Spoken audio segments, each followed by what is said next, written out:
का खालसा वाहिगुरू जी की फतेह। वाहिगुरू जी की फतेह। ਅੱਜ ਦੀ ਸਿੱਖ ਵਿਸ਼ੇ ਕਾਲਜ ਵੱਲੋਂ ਰੋਜ਼ਾਨਾ ਲਗਾਈ ਜਾਂਦੀ ਹੈ ਗੁਰਮਤਿ ਕਲਾਸ ਵਿੱਚ ਸਾਰੇ ਮੈਂਬਰ ਜਿੰਨੇ ਵੀ ਪਾਰਟਿਸਪੈਂਟ ਹਨ ਜੀ ਆਇਆਂ ਆਖਦੇ ਹਾਂ। ਜਿਵੇਂ ਆਪ ਸਾਰੇ ਜਾਣਦੇ ਹੀ ਹੋ ਕਿ ਸੈਟਰਡੇ ਔਰ ਸੰਡੇ ਸ਼ਨੀਚਰਵਾਰ ਤੇ ਐਤਵਾਰ 2 ਦਿਨ ਗੁਰਬਾਣੀ ਵਿਆਕਰਨ ਦੇ ਸਰਲ ਨੇਮ ਦਾ ਵਿਸ਼ਾ ਸਾਡਾ ਚੱਲ ਰਿਹਾ ਹੈ।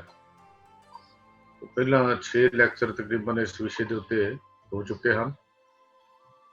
ਇਹ ਵਿਸ਼ਾ ਸਿੱਖ ਮਿਸ਼ਨ ਕਾਲਜ ਦੇ ਚੇਅਰਮੈਨ ਪ੍ਰਿੰਸੀਪਲ ਹਰਭਜਨ ਸਿੰਘ ਜੀ ਨਿਭਾ ਰਹੇ ਹਨ। ਉਹਨਾਂ ਪਾਸੋਂ ਪਿੱਛੇ ਅਸੀਂ ਵਿਆਕਰਨ ਦੇ ਨਿਯਮ ਦੇ ਬੇਸਿਕ ਜਿਹੜੇ ਸਨ ਪਹਿਲਾਂ ਕਾਫੀ ਸਿੱਖ ਚੁੱਕੇ ਹਾਂ। ਅੱਜ ਵੀ ਉਹਨਾਂ ਨੇ ਅੱਗੋਂ ਹੀ ਇਸ ਵਿਆਕਰਨ ਗੁਰਾਣੀ ਵਿਆਕਰਨ ਦੇ ਸਰਲ ਨਿਯਮ ਜਿਹੜੇ ਹਨ ਉਸ ਨੂੰ ਅੱਗੇ ਕਲਾਸ ਵੀ ਸ਼ੁਰੂ ਕਰਨਾ ਹੈ। ਸਾਰਿਆਂ ਨੂੰ ਜੀ ਆਇਆਂ ਆਖਦਾ ਹੋਇਆ ਚੇਅਰਮੈਨ ਸਾਹਿਬ ਜੀ ਨੂੰ ਬੇਨਤੀ ਕਰਦਾ ਹਾਂ ਕਿ ਆਪਣੀ ਕਲਾਸ ਆਰੰਭ ਕਰਨ, ਗੁਰਬਾਣੀ ਵਿਆਕਰਨ ਦੇ ਸਰਲ ਨਿਯਮ ਦੇ ਵਿਸ਼ੇ ਨੂੰ ਨਿਭਾਉਣ ਜੀ। ਵਾਹਿਗੁਰੂ ਜੀ ਕਾ ਖਾਲਸਾ, ਵਾਹਿਗੁਰੂ ਜੀ ਕੀ ਫਤਿਹ। ਵਾਹਿਗੁਰੂ ਜੀ ਕਾ ਖਾਲਸਾ, ਵਾਹਿਗੁਰੂ ਜੀ ਕੀ ਫਤਿਹ। ਇੱਕ ਓੰਕਾਰ ਸਤਨਾਮ ਕਰਤਾ ਪੁਰਖ ਨਿਰਭਉ ਨਿਰਵੈਰ ਅਕਾਲ ਮੂਰਤ ਅਜੂਨੀ ਸੈਭੰ ਗੁਰ ਪ੍ਰਸਾਦ। ਗੁਰਮਤਿ ਕਲਾਸ ਦੀ ਹਾਜ਼ਰੀ ਭਰ ਰਹੇ ਸਾਰੇ ਮੈਂਬਰ ਇਸ ਕਲਾਸ ਦੇ ਵਿੱਚ ਆਪਾਂ ਸਿਹਾਰੀ ਦੇ ਬਾਰੇ ਵਿਚਾਰ ਕਰ ਰਹੇ ਸੀ। ਜੋ ਪਿਛਲੀ ਕਲਾਸ ਲੱਗੀ ਸੀ ਉਸ ਵਿੱਚ 7 ਨੰਬਰ ਤੱਕ ਪੇਜ 30 ਦੇ ਉੱਤੇ ਸੰਖਿਅਕ ਵਾਚਕ ਵਿਸ਼ੇਸ਼ਣ ਜਿਹੜੇ ਸਨ ਉਹਨਾਂ ਦੇ ਬਾਰੇ ਆਪਾਂ ਵਿਚਾਰ ਕਰ ਲਈ ਸੀ। ਅੱਜ 8 ਨੰਬਰ ਨਿਯਮ ਪੇਜ ਨੰਬਰ 30 ਦੇ ਉੱਤੇ ਸੰਖਿਅਕ ਅਨਿਸ਼ਚਿਤ ਪੜਨਾਵਾਂ ਜਾਂ ਵਿਸ਼ੇਸ਼ਣਾਂ ਦੇ ਬਾਰੇ ਆਪਾਂ ਵਿਚਾਰ ਕਰਾਂਗੇ।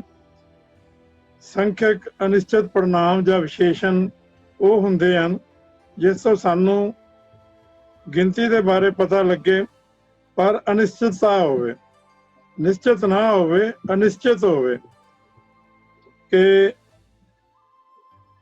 ਕਿੰਨੀ ਗਿਣਤੀ ਹੈ ਇਹ ਨਹੀਂ ਪਤਾ ਲੱਗਦੀ। ਕਈ ਬੰਦੇ ਉੱਥੇ ਖੜੇ ਸਨ, ਹੁਣ ਕਈ ਬੰਦੇ ਦੇ ਵਿੱਚ ਗਿਣਤੀ ਨਹੀਂ ਆ ਜਾਂਦੀ, ਇਹ ਅਨਿਸ਼ਚਿਤ ਚੀਜ਼ ਹੈ। ਸੋ ਉਹਨਾਂ ਅਨਿਸ਼ਚਿਤ ਪੜਨਾਵਾਂ ਵਿਸ਼ੇਸ਼ਣਾਂ ਦੇ ਬਾਰੇ ਆਪਾਂ ਪੜਾਂਗੇ। ਇਹ ਨਿਯਮ ਹੈ 8 ਨੰਬਰ ਪੇਜ ਨੰਬਰ 30 ਦੇ ਉੱਤੇ। ਸੰਖਿਅਕ ਅਨਿਸ਼ਚਿਤ ਪੜਨਾਵਾਂ ਜਾਂ ਵਿਸ਼ੇਸ਼ਣਾਂ ਦੇ ਅੰਤਲੇ ਅੱਖਰ ਨੂੰ ਲੱਗੀ ਸਿਹਾਰੀ ਬਹੁਵਚਨੀ ਅਰਥਾਂ ਦੀ ਸੂਚਕ ਹੁੰਦੀ ਹੈ। ਇਹ ਜਿਹੜੇ ਸੰਖਿਅਕ ਅਨਿਸ਼ਚਿਤ ਪੜਨਾਮ ਜਾਂ ਵਿਸ਼ੇਸ਼ਣ ਨੇ ਇਹ ਸਿਹਾਰੀ ਦੇ ਨਾਲ ਆਉਂਦੇ ਨੇ ਅਖੀਰਲੇ ਅੱਖਰ ਨੂੰ, ਤੇ ਇਹਨਾਂ ਵਿੱਚੋਂ ਬਹੁਵਚਨ ਦੇ ਅਰਥ ਨਿਕਲਦੇ ਹਨ। ਜਿਵੇਂ ਪਹਿਲੇ ਆ ਇੱਕ, ਈੜੀ ਨੂੰ ਸਿਹਾਰੀ, ਕੱਕੇ ਨੂੰ ਸਿਹਾਰੀ, ਇਸ ਦਾ ਅਰਥ ਹੈ ਕਈ, ਭਾਵ ਇੱਕ ਤੋਂ ਜ਼ਿਆਦਾ। ਗੁਰਬਾਣੀ ਦੀ ਪਾਵਨ ਤੁਕ ਹੈ ਇੱਕ ਘਰ ਆਵੇਂ ਆਪਣਾ, ਇੱਕ ਮਿਲ ਮਿਲ ਪੁੱਛੈ ਸੁੱਖ। ਇੱਥੇ ਇੱਕ ਕੱਕੇ ਨੂੰ ਸਿਹਾਰੀ ਦੇ ਨਾਲ ਹੈ। ਇਹ ਸੰਖਿਅਕ ਅਨਿਸ਼ਚਿਤ ਪੜਨਾਮ ਵਿਸ਼ੇਸ਼ਣ ਹੈ ਜਿਸ ਦਾ ਅਰਥ ਹੈ ਕਈ। ਇਹ ਈੜੀ ਨੂੰ ਸਿਹਾਰੀ ਕੱਕਾ ਇੱਕ ਤੋਂ ਬਹੁਵਚਨ ਹੈ। ਜੇ ਇੱਕ ਵਚਨ ਵਿੱਚ ਆਪਾਂ ਲਿਖਣਾ ਹੋਵੇ ਤਾਂ ਈੜੀ ਨੂੰ ਸਿਹਾਰੀ ਕੱਕਾ ਲਿਖਾਂਗੇ ਇੱਕ, ਜਿਸ ਦਾ ਅਰਥ ਹੈ ਕੇਵਲ ਇੱਕ। ਇਸ ਤੋਂ ਬਹੁਵਚਨ ਬਣਿਆ ਕੱਕੇ ਨੂੰ ਸਿਹਾਰੀ ਲਗਾ ਕੇ ਈੜੀ ਨੂੰ ਸਿਹਾਰੀ, ਕੱਕੇ ਨੂੰ ਸਿਹਾਰੀ ਇੱਕ, ਇਹ ਬਹੁਵਚਨ ਹੈ। ਇੱਕ ਘਰ ਆਵੇਂ ਆਪਣਾ, ਇੱਕ ਮਿਲ ਮਿਲ ਪੁੱਛਾਂ ਸੁੱਖ। ਇਹ ਬਾਬਰ ਦੇ ਹਮਲੇ ਦੇ ਨਾਲ ਸੰਬੰਧਿਤ ਜੋ ਸ਼ਬਦ ਹੈ ਉਸ ਦੇ ਵਿੱਚੋਂ ਇਹ ਤੁਕ ਲਈ ਗਈ ਹੈ। ਬਾਬਰ ਦੀ ਕਤਲਾਮ ਤੇ ਕੈਦ ਵਿੱਚੋਂ ਜਿਹੜੇ ਕੋਈ ਵਿਰਲੇ ਵਿਰਲੇ ਮਨੁੱਖ, ਇੱਕ ਦਾ ਅਰਥ ਹੈ ਕਈ ਵਿਰਲੇ ਵਿਰਲੇ ਮਨੁੱਖ ਬਚ ਕੇ ਆਪੋ ਆਪਣੇ ਘਰ ਵਿੱਚ ਆਉਂਦੇ ਹਨ, ਉਹ ਇੱਕ ਦੂਜੇ ਨੂੰ ਮਿਲ ਮਿਲ ਕੇ ਇੱਕ ਦੂਜੇ ਦੀ ਸੁੱਖ ਸਾਂਦ ਪੁੱਛਦੇ ਹਨ। ਇਹ ਦੋਵਾਂ ਥਾਵਾਂ ਤੇ ਜੋ ਇੱਕ ਸ਼ਬਦ ਆਇਆ ਹੈ ਈੜੀ ਨੂੰ ਸਿਹਾਰੀ, ਕੱਕੇ ਨੂੰ ਸਿਹਾਰੀ ਦੇ ਨਾਲ, ਇਹ ਬਹੁਵਚਨ ਆਇਆ ਹੈ। ਹੁਣ ਇਸ ਤੋਂ ਅਗਲੀ ਜੋ ਅਨਿਸ਼ਚਿਤ ਸੰਖਿਅਕ ਪੜਨਾਮ ਵਿਸ਼ੇਸ਼ਣ ਹੈ ਉਹ ਹਿੱਕ ਹੈ। ਸਿਰਫ ਈੜੀ ਦੇ ਤਾਂ ਤੇ ਹਾਹਾ ਆ ਗਿਆ ਹੈ। ਇਹ ਬੋਲੀ ਹੈ, ਕਈ ਜਗ੍ਹਾ ਦੇ ਉੱਤੇ ਇੱਕ ਕਿਹਾ ਜਾਂਦਾ ਹੈ, ਕਈ ਜਗ੍ਹਾ ਤੇ ਹਿੱਕ ਵੀ ਵਰਤਿਆ ਜਾਂਦਾ ਹੈ। ਹਾਹੇ ਨੂੰ ਸਿਹਾਰੀ ਤੇ ਕੱਕਾ ਹਿੱਕ ਇੱਕ ਵਚਨ ਹੈ। ਜਦੋਂ ਕੱਕੇ ਨੂੰ ਸਿਹਾਰੀ ਲੱਗ ਜਾਂਦੀ ਹੈ, ਹਿੱਕ ਸਿਹਾਰੀ ਵਾਲਾ, ਇਹ ਬਹੁਵਚਨ ਬਣ ਜਾਂਦਾ ਹੈ। ਗੁਰਬਾਣੀ ਦੀ ਪਾਵਨ ਤੁਕ ਹੈ, ਹਿੱਕ ਨਹੀਂ ਲੱਦਿਆ ਹਿੱਕ ਲੱਦ ਗਏ, ਇੱਕ ਭਾਰੇ ਪਰ ਨਾਲ। ਇਸ ਦੇ ਅਰਥ ਹਨ ਸਤਿਗੁਰੂ ਦਾ ਹੋਕਾ ਸੁਣ ਕੇ, ਸਤਿਗੁਰੂ ਦਾ ਉਪਦੇਸ਼ ਸੁਣ ਕੇ ਅਨੇਕਾਂ ਜੀਵਾਂ ਨੇ ਸੰਸਾਰ ਦਰਿਆ ਤੋਂ ਪਾਰ ਲੰਘਣ ਲਈ ਪ੍ਰਭੂ ਨਾਮ ਦਾ ਵਖਰ ਗੁਰੂ ਦੇ ਜਹਾਜ਼ ਵਿੱਚ ਲੱਦ ਲਿਆ ਹੈ। ਅਨੇਕਾਂ ਹੀ ਲੱਦ ਕੇ ਪਾਰ ਪਹੁੰਚ ਗਏ ਹਨ, ਪਰ ਅਨੇਕਾਂ ਹੀ ਐਸੇ ਵੀ ਮੰਦਭਾਗੀ ਜੀਵ ਹਨ ਜਿਨ੍ਹਾਂ ਗੁਰੂ ਦੀ ਪੁਕਾਰ ਦੀ ਪਰਵਾਹ ਨਹੀਂ ਕੀਤੀ ਤੇ ਉਹ ਵਿਕਾਰਾਂ ਦੇ ਭਾਰ ਨਾਲ ਭਾਰੇ ਹੋ ਕੇ ਸੰਸਾਰ ਸਮੁੰਦਰ ਦੇ ਵਿੱਚ ਡੁੱਬ ਗਏ ਹਨ। ਇੱਕ ਭਾਰੇ ਪਰ ਨਾਲ, ਪਾਪਾਂ ਦੇ ਭਾਰ ਦੇ ਨਾਲ। ਸੋ ਇਹ ਹਿੱਕ ਜਿਹੜਾ ਸ਼ਬਦ ਹੈ ਕੱਕੇ ਨੂੰ ਸਿਹਾਰੀ ਦੇ ਨਾਲ, ਇਹ ਬਹੁਵਚਨ ਹੈ ਜਿਸ ਦਾ ਅਰਥ ਹਨ ਕਈ। ਹੁਣ ਅਗਲਾ ਸੰਖਿਅਕ ਅਨਿਸ਼ਚਿਤ ਪੜਨਾਮ ਵਿਸ਼ੇਸ਼ਣ ਜਿਹੜਾ ਆਇਆ ਹੈ ਉਹ ਸਭ ਹੈ। ਸੱਸਾ ਭੱਬੇ ਨੂੰ ਸਿਹਾਰੀ ਤੇ ਹਾਹੇ ਨੂੰ ਓੜਾ ਤੇ ਰਾਰੇ ਨੂੰ ਸਿਹਾਰੀ ਹੋਰ। ਇਹ ਸਭ ਦਾ ਅਰਥ ਹੈ ਸਾਰੇ। ਹੋਰ ਦਾ ਅਰਥ ਵੀ ਹੈ ਹੋਰ, ਬਹੁਤੇ। ਹੋਰ ਸਾਧ ਸਭ ਫਿੱਕਿਆਂ, ਤਨ ਮਨ ਫਿੱਕਾ ਹੋਏ। ਇੱਥੇ ਹੋਰ ਰਾਰੇ ਨੂੰ ਸਿਹਾਰੀ ਦੇ ਨਾਲ ਹੈ, ਸਭ ਭੱਬੇ ਨੂੰ ਸਿਹਾਰੀ ਦੇ ਨਾਲ ਹੈ। ਇਸ ਦੇ ਅਰਥ ਹਨ ਇਹ ਹੋਰ ਤੋਂ ਬਹੁਵਚਨ ਹੈ। ਆਹੇ ਨੂੰ ਹੋੜਾ ਰਾਰਾ ਹੋਰ ਇੱਕ ਵਚਨ ਹੈ। ਜਦੋਂ ਰਾਰੇ ਨੂੰ ਸਿਹਾਰੀ ਆ ਜਾਏਗੀ ਇਹ ਬਹੁਵਚਨ ਬਣ ਜਾਵੇਗਾ। ਹੋਰ ਸਾਧ ਸਭ ਫਿੱਕਿਆਂ, ਤਨ ਮਨ ਫਿੱਕਾ ਹੋਏ। ਇਹ ਮੇਰੀ ਜਿੰਦੇ ਹਰੀ ਦੇ ਮਿੱਠੇ ਗੁਣਾਂ ਦੇ ਟਾਕਰੇ ਤੇ ਦੁਨੀਆ ਵਾਲੇ ਸਾਰੇ ਸਵਾਦ ਫਿੱਕੇ ਹਨ। ਇਹਨਾਂ ਸਵਾਦਾਂ ਵਿੱਚ ਪਿਆ ਸਰੀਰ ਭਾਵ ਹਰੇਕ ਗਿਆਨ ਇੰਦਰਾ ਫਿੱਕਾ ਹੋ ਜਾਂਦਾ ਹੈ, ਰੁੱਖਾ ਹੋ ਜਾਂਦਾ ਹੈ। ਅਗਲਾ ਵਿਸ਼ੇਸ਼ਣ ਹੈ ਅਨਿਸ਼ਚਿਤ ਸੰਖਿਅਕ ਵਿਸ਼ੇਸ਼ਣ ਅਵਰ। ਐੜਾ ਬੱਬਾ ਰਾਰੇ ਨੂੰ ਸਿਹਾਰੀ, ਇਹ ਬਹੁਵਚਨ ਹੈ। ਐੜਾ ਬੱਬਾ ਰਾਰਾ ਅਵਰ ਇੱਕ ਵਚਨ ਹੈ। ਜਦੋਂ ਰਾਰੇ ਨੂੰ ਸਿਹਾਰੀ ਲੱਗ ਜਾਂਦੀ ਹੈ ਇਹ ਬਹੁਵਚਨ ਬਣ ਜਾਂਦਾ ਹੈ। ਗੁਰਬਾਣੀ ਦੀ ਪਾਵਨ ਤੁਕ ਹੈ ਅਵਰ ਯਤਨ ਕਰ ਰਹਿ ਬਹੁ ਤੇਰੇ, ਤਿੰਨ ਤਿਲ ਨਹੀਂ ਕੀਮਤ ਜਾਣੀ। ਇੱਥੇ ਹੁਣ ਅਵਰ ਦਾ ਅਰਥ ਹੈ ਹੋਰ, ਬਹੁਤੇ। ਅਵਰ ਯਤਨ ਕਰ ਰਹੇ ਬਹੁ ਤੇਰੇ। ਪਰਮਾਤਮਾ ਦੇ ਆਸਰੇ ਤੋਂ ਬਿਨਾਂ ਲੋਕ ਹੋਰ ਬਥੇਰੇ ਯਤਨ ਕਰ ਕਰਕੇ ਥੱਕ ਜਾਂਦੇ ਹਨ। ਉਹਨਾਂ ਯਤਨਾਂ ਦਾ ਮੁੱਲ ਇੱਕ ਤਿਲ ਜਿਤਨਾ ਵੀ ਨਹੀਂ ਸਮਝਿਆ ਜਾਂਦਾ। ਅਵਰ ਯਤਨ ਹੋਰ ਬਹੁਤ ਬਾਹਰਲੇ ਯਤਨ। ਅੱਗੇ ਏਕ, ਇਹ ਵੀ ਅਨਿਸ਼ਚਿਤ ਸੰਖਿਅਕ ਵਾਚਕ ਵਿਸ਼ੇਸ਼ਣ ਹੈ। ਈੜੀ ਨੂੰ ਸਿਹਾਰੀ, ਈੜੀ ਨੂੰ ਲਾਂ ਤੇ ਕੱਕੇ ਨੂੰ ਸਿਹਾਰੀ। ਏਕ ਇਹ ਬਹੁਵਚਨ ਹੈ। ਈੜੀ ਨੂੰ ਲਾਂ ਤੇ ਕੱਕਾ ਏਕ, ਇਹ ਇੱਕ ਵਚਨ ਹੈ। ਇੱਕ ਵਚਨ ਦਾ ਬਹੁਵਚਨ ਬਣਾਉਣ ਵਾਸਤੇ ਕੱਕੇ ਨੂੰ ਸਿਹਾਰੀ ਲਾਈ ਗਈ ਹੈ। ਗੁਰਬਾਣੀ ਦੀ ਪਾਵਨ ਤੁਕ ਹੈ ਏਕ ਚਲੇ ਹਮ ਦੇਖਾਂ ਸੁਆਮੀ, ਭਾ ਬਲੰਤੀ ਆਈ। ਇੱਥੇ ਅਰਥ ਹਨ ਹੇ ਮਾਲਕ ਪ੍ਰਭੂ, ਸਾਡੀਆਂ ਦੇ ਅੱਖਾਂ ਦੇ ਸਾਹਮਣੇ ਹੀ ਅਨੇਕਾਂ ਜੀਵ ਇੱਥੋਂ ਤੁਰੇ ਜਾ ਰਹੇ ਹਨ। ਏਕ ਚੱਲੇ ਹਮ ਦੇਖਾਂ ਸੁਆਮੀ, ਇੱਥੋਂ ਤੁਰੇ ਜਾ ਰਹੇ ਹਨ। ਮੌਤ ਦੀ ਅੱਗ ਬਲ ਰਹੀ ਹੈ। ਭਾ ਦਾ ਅਰਥ ਹੈ ਅੱਗ, ਬਲੰਤੀ ਆਈ। ਮੌਤ ਦੀ ਅੱਗ ਬਲ ਰਹੀ ਹੈ। ਇਸ ਵਿੱਚ ਸਭ ਦੇ ਸਰੀਰ ਭਸਮ ਹੋ ਜਾਣੇ ਹਨ, ਪਰ ਤੇਰੇ ਨਾਮ ਤੋਂ ਖੁੰਝ ਕੇ ਜੀਵ ਸਦਾ ਜਿਉਣਾ ਹੀ ਲੋਚਦੇ ਹਨ। ਹਰ ਕੋਈ ਚਾਹੁੰਦਾ ਹੈ ਕਿ ਮੈਂ ਜਿਉਂਦਾ ਰਵਾਂ, ਪਰ ਉਹਨੂੰ ਇੱਥੇ ਆਉਣ ਜਾਣ ਦੇ ਚੱਕਰ ਦੇ ਬਾਰੇ ਉਹ ਸੋਝੀ ਨਹੀਂ ਹੈ। ਅੱਗੇ 9 ਨੰਬਰ ਨਿਯਮ ਆਪਾਂ ਪੜ੍ਹ ਰਹੇ ਹਾਂ। ਨਿਸ਼ਚੈ ਵਾਚਕ ਪੜਨਾਮ ਜਾਂ ਵਿਸ਼ੇਸ਼ਣਾਂ ਦੇ ਅੰਤਲੇ ਅੱਖਰਾਂ ਨੂੰ ਲੱਗੀ ਸਿਹਾਰੀ। ਇੱਥੇ ਉਹ ਨਿਸ਼ਚੈ ਵਾਚਕ ਪੜਨਾਮ ਆ, ਅਨਿਸ਼ਚਿਤ ਨਹੀਂ ਹੈ। ਇਹ ਨਿਸ਼ਚੈ ਵਾਚਕ ਪੜਨਾਮ ਨੇ। ਜਾਂ ਵਿਸ਼ੇਸ਼ਣਾਂ ਦੇ ਅੰਤਲੇ ਅੱਖਰਾਂ ਨੂੰ ਲੱਗੀ ਸਿਹਾਰੀ ਬਹੁਵਚਨੀ ਅਰਥਾਂ ਦੀ ਸੂਚਕ ਹੁੰਦੀ ਹੈ। ਇਹਨਾਂ ਨਾਲ ਕਿਰਿਆ ਵੀ ਬਹੁਵਚਨ ਦੀ ਹੀ ਆਵੇਗੀ। ਜਿਵੇਂ ਪਹਿਲਾ ਨਿਸ਼ਚੈ ਵਾਚਕ ਪੜਨਾਮ ਵਿਸ਼ੇਸ਼ਣ ਹੈ ਇਹ। ਈੜੀ ਨੂੰ ਲਾਂ, ਹਾਹੇ ਨੂੰ ਸਿਹਾਰੀ। ਇਹ ਖਾਸ ਵਾਸਤੇ ਵਰਤਿਆ ਗਿਆ ਹੈ। ਜਿਨ ਇਹ ਲਿਖੇ, ਜਿੰਨੇ ਇਹ ਲਿਖੇ ਹਨ ਉਹ ਕੋਈ ਖਾਸ ਹੈ, ਆਮ ਨਹੀਂ ਹੈ। ਉਹਦੇ ਵੱਲ ਨਿਸ਼ਚੈ ਕਰਾ ਕੇ ਇਹ ਦੱਸਿਆ ਜਾ ਰਿਹਾ, ਉਹਦੇ ਲਈ ਸ਼ਬਦ ਵਰਤਿਆ ਜਾ ਰਿਹਾ ਇਹ ਈੜੀ ਨੂੰ ਲਾ ਤੇ ਹਾਹੇ ਨੂੰ ਸਿਆਰੇ, ਅਕਾਲ ਪੁਰਖ ਵੱਲ ਇਸ਼ਾਰਾ ਹੈ।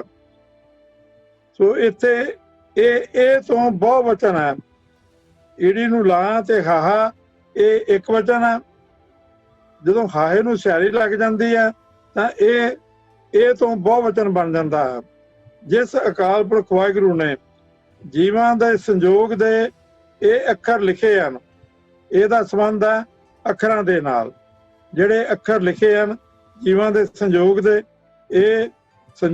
ਇਹ ਅੱਖਰ, ਇਹਦਾ ਅਰਥ ਹੈ ਸੰਜੋਗ ਦੇ ਇਹ ਅੱਖਰ, ਉਸ ਦੇ ਸਿਰ ਉੱਤੇ ਕੋਈ ਲੇਖ ਨਹੀਂ ਹੈ। ਆਪ ਕੋਈ ਮਨੁੱਖ ਉਸ ਅਕਾਲ ਪੁਰਖ ਦਾ ਲੇਖਾ ਨਹੀਂ ਕਰ ਸਕਦਾ। ਇਹ ਤੋਂ ਭਾਵ ਹੈ ਕਿ ਸੰਜੋਗ ਦੇ ਇਹ ਅੱਖਰ ਇਹ ਬਹੁਵਚਨ ਹਨ। ਜਿਸ ਅਕਾਲ ਪੁਰਖ ਵਾਹਿਗੁਰੂ ਨੇ ਜੀਵਾਂ ਦੇ ਸੰਜੋਗ ਦੇ ਇਹ ਅੱਖਰ ਲਿਖੇ ਹਨ, ਉਸ ਦੇ ਸਿਰ ਉੱਤੇ ਕੋਈ ਲੇਖ ਨਹੀਂ ਹੈ। ਜਿਨ ਇਹ ਲਿਖੇ ਤੇ ਸਿਰ ਨਾ ਹੈ। ਅਗਲਾ ਨਿਸ਼ਚੈਵਾਚਕ ਪ੍ਰਣਾਮ ਹੈ ਓਏ। ਊੜਾ ਖੁੱਲੇ ਮੂੰਹ ਵਾਲਾ ਤੇ ਈੜੀ ਨੂੰ ਸਿਆਰੀ। ਓਏ, ਇਹ ਓਏ ਜਿਹੜਾ ਹੈ ਇਹ ਉਹ ਦਾ ਬਹੁਵਚਨ ਹੈ। ਊੜਾ ਖੁੱਲੇ ਮੂੰਹ ਵਾਲਾ ਤੇ ਹਾਹੇ ਨੂੰ ਔਂਕੜ ਇਹ ਇੱਕ ਵਚਨ ਹੈ। ਤੇ ਜਦੋਂ ਇਸ ਦਾ ਬਹੁਵਚਨ ਬਣਾਉਣਾ ਹੋਵੇ ਤਾਂ ਊੜਾ ਖੁੱਲੇ ਮੂੰਹ ਵਾਲਾ ਤੇ ਈੜੀ ਨੂੰ ਸਿਆਰੀ ਇਹ ਉਹ ਦਾ ਬਹੁਵਚਨ ਬਣ ਗਿਆ।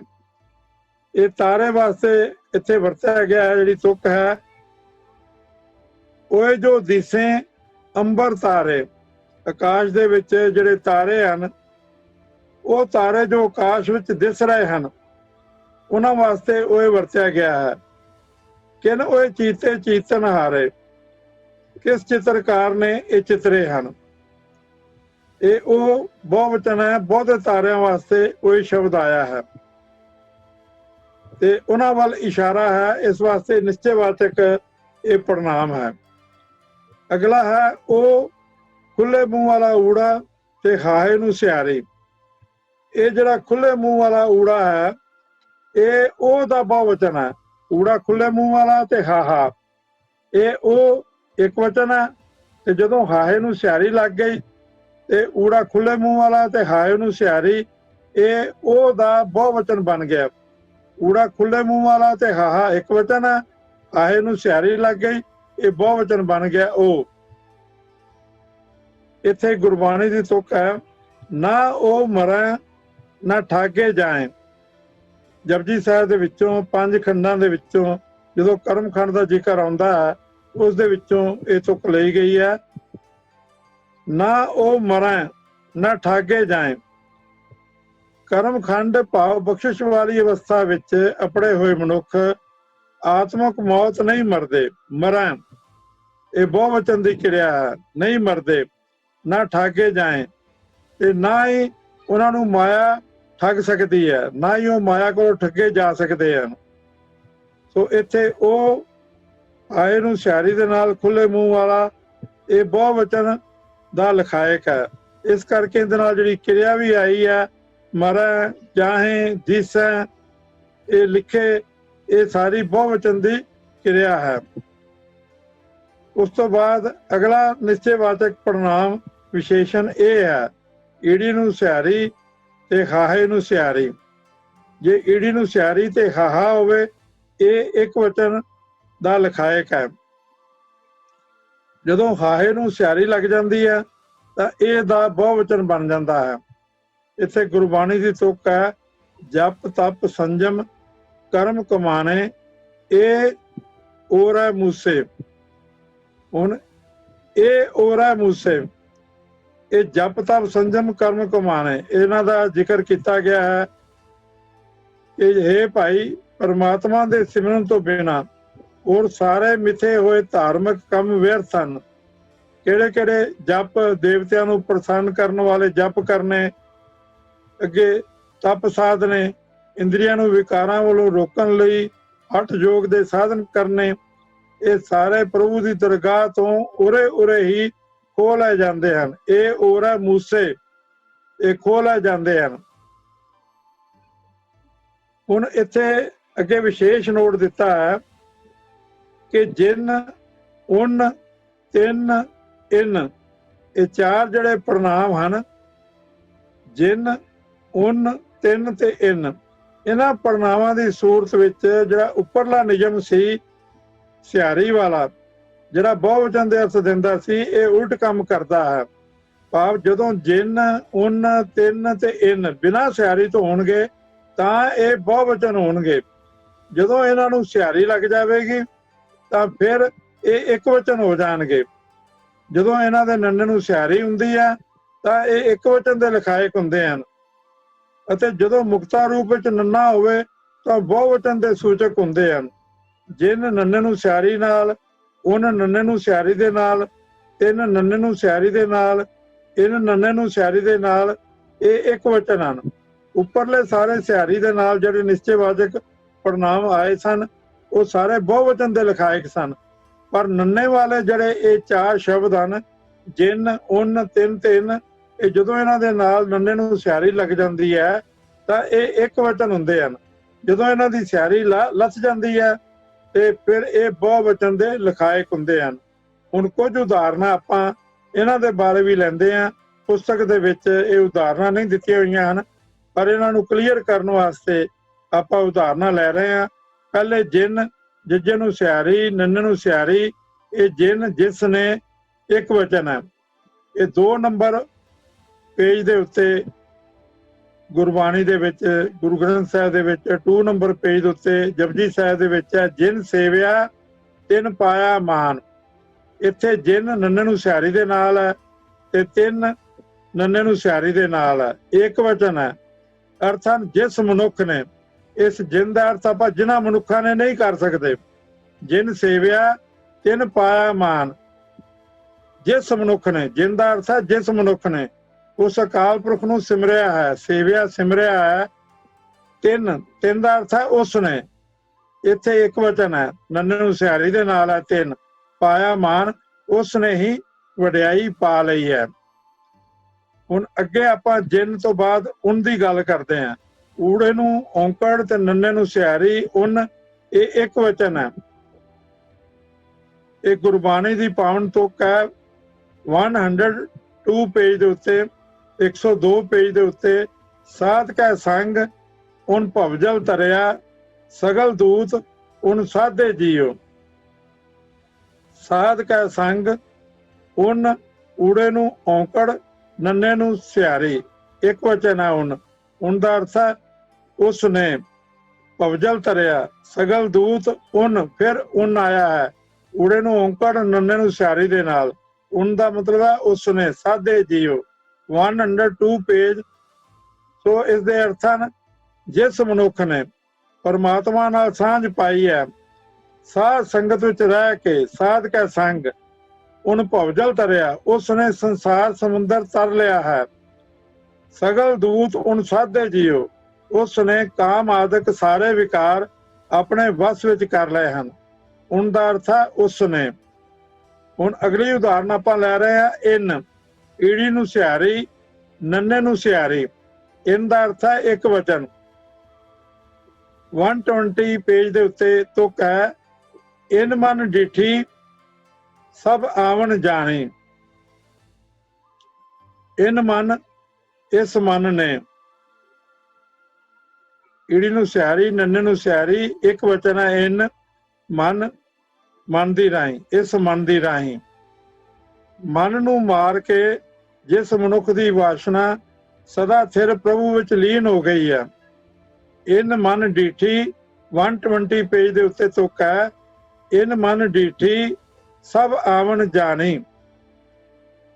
ਮਨ ਨੂੰ ਮਾਰ ਕੇ ਜਿਸ ਮਨੁੱਖ ਦੀ ਵਾਸ਼ਨਾ ਸਦਾ ਥਿਰ ਪ੍ਰਭੂ ਵਿੱਚ ਲੀਨ ਹੋ ਗਈ ਹੈ, ਉਸ ਨੇ ਇਸ ਟਿਕੇ ਹੋਏ ਮਨ ਦੀ ਰਾਹੀਂ, ਇਨ ਮਨ ਡੀਠੀ, ਇਸ ਟਿਕੇ ਹੋਏ ਮਨ ਦੀ ਰਾਹੀਂ ਸਭ ਆਵਣ ਜਾਣੀ, ਇਹ ਸਾਰੀ ਜਨਮ ਮਰਨ ਦੇ ਗੇੜ ਦੀ ਖੇਡ ਵੇਖ ਲਈ ਹੈ। ਇਹ ਸਨ ਇੱਕ ਵਚਨ, ਜਿਨ, ਤਿੰਨ, ਉਨ ਤੇ ਇਨ, ਜੋ ਨੰਨੇ ਨੂੰ ਸਿਹਾਰੀ ਦੇ ਨਾਲ ਆਏ ਹਨ। ਇਹਨਾਂ ਦੀ ਇੱਕ ਇੱਕ ਉਦਾਹਰਨ ਆਪਾਂ ਦਿੱਤੀ ਹੈ। ਹੁਣ ਆਪਾਂ ਬਹੁਵਚਨ ਦੀ ਉਦਾਹਰਨ ਲਵਾਂਗੇ। ਜਿੰਨ, ਜੱਜੇ ਨੂੰ ਸਿਹਾਰੀ ਤੇ ਨੰਨਾ ਜਿੰਨ। ਹੁਣ ਜਿੰਨ ਬਹੁਵਚਨ ਹੈ, ਜਿਸ ਦਾ ਅਰਥ ਹੈ ਬਹੁਤੇ। ਜਿੰਨ ਕੋ ਦਾ ਅਰਥ ਹੈ ਜਿਨ੍ਹਾਂ ਮਨੁੱਖਾਂ ਨੂੰ। ਗੁਰਬਾਣੀ ਦੇ ਪੇਜ ਨੰਬਰ 8 ਦੇ ਉੱਤੇ ਗੁਰੂ ਗ੍ਰੰਥ ਸਾਹਿਬ ਦੇ ਜਪਜੀ ਸਾਹਿਬ ਵਿੱਚ ਇਹ ਤੁਕ ਹੈ, ਜਿਨ ਕੋ ਨਦਰ ਕਰਮ ਤਿੰਨ ਕਾਰ। ਪੇਜ ਨੰਬਰ 8 ਦੇ ਉੱਤੇ ਇਹ ਤੁਕ ਹੈ, ਜਿਨ ਕੋ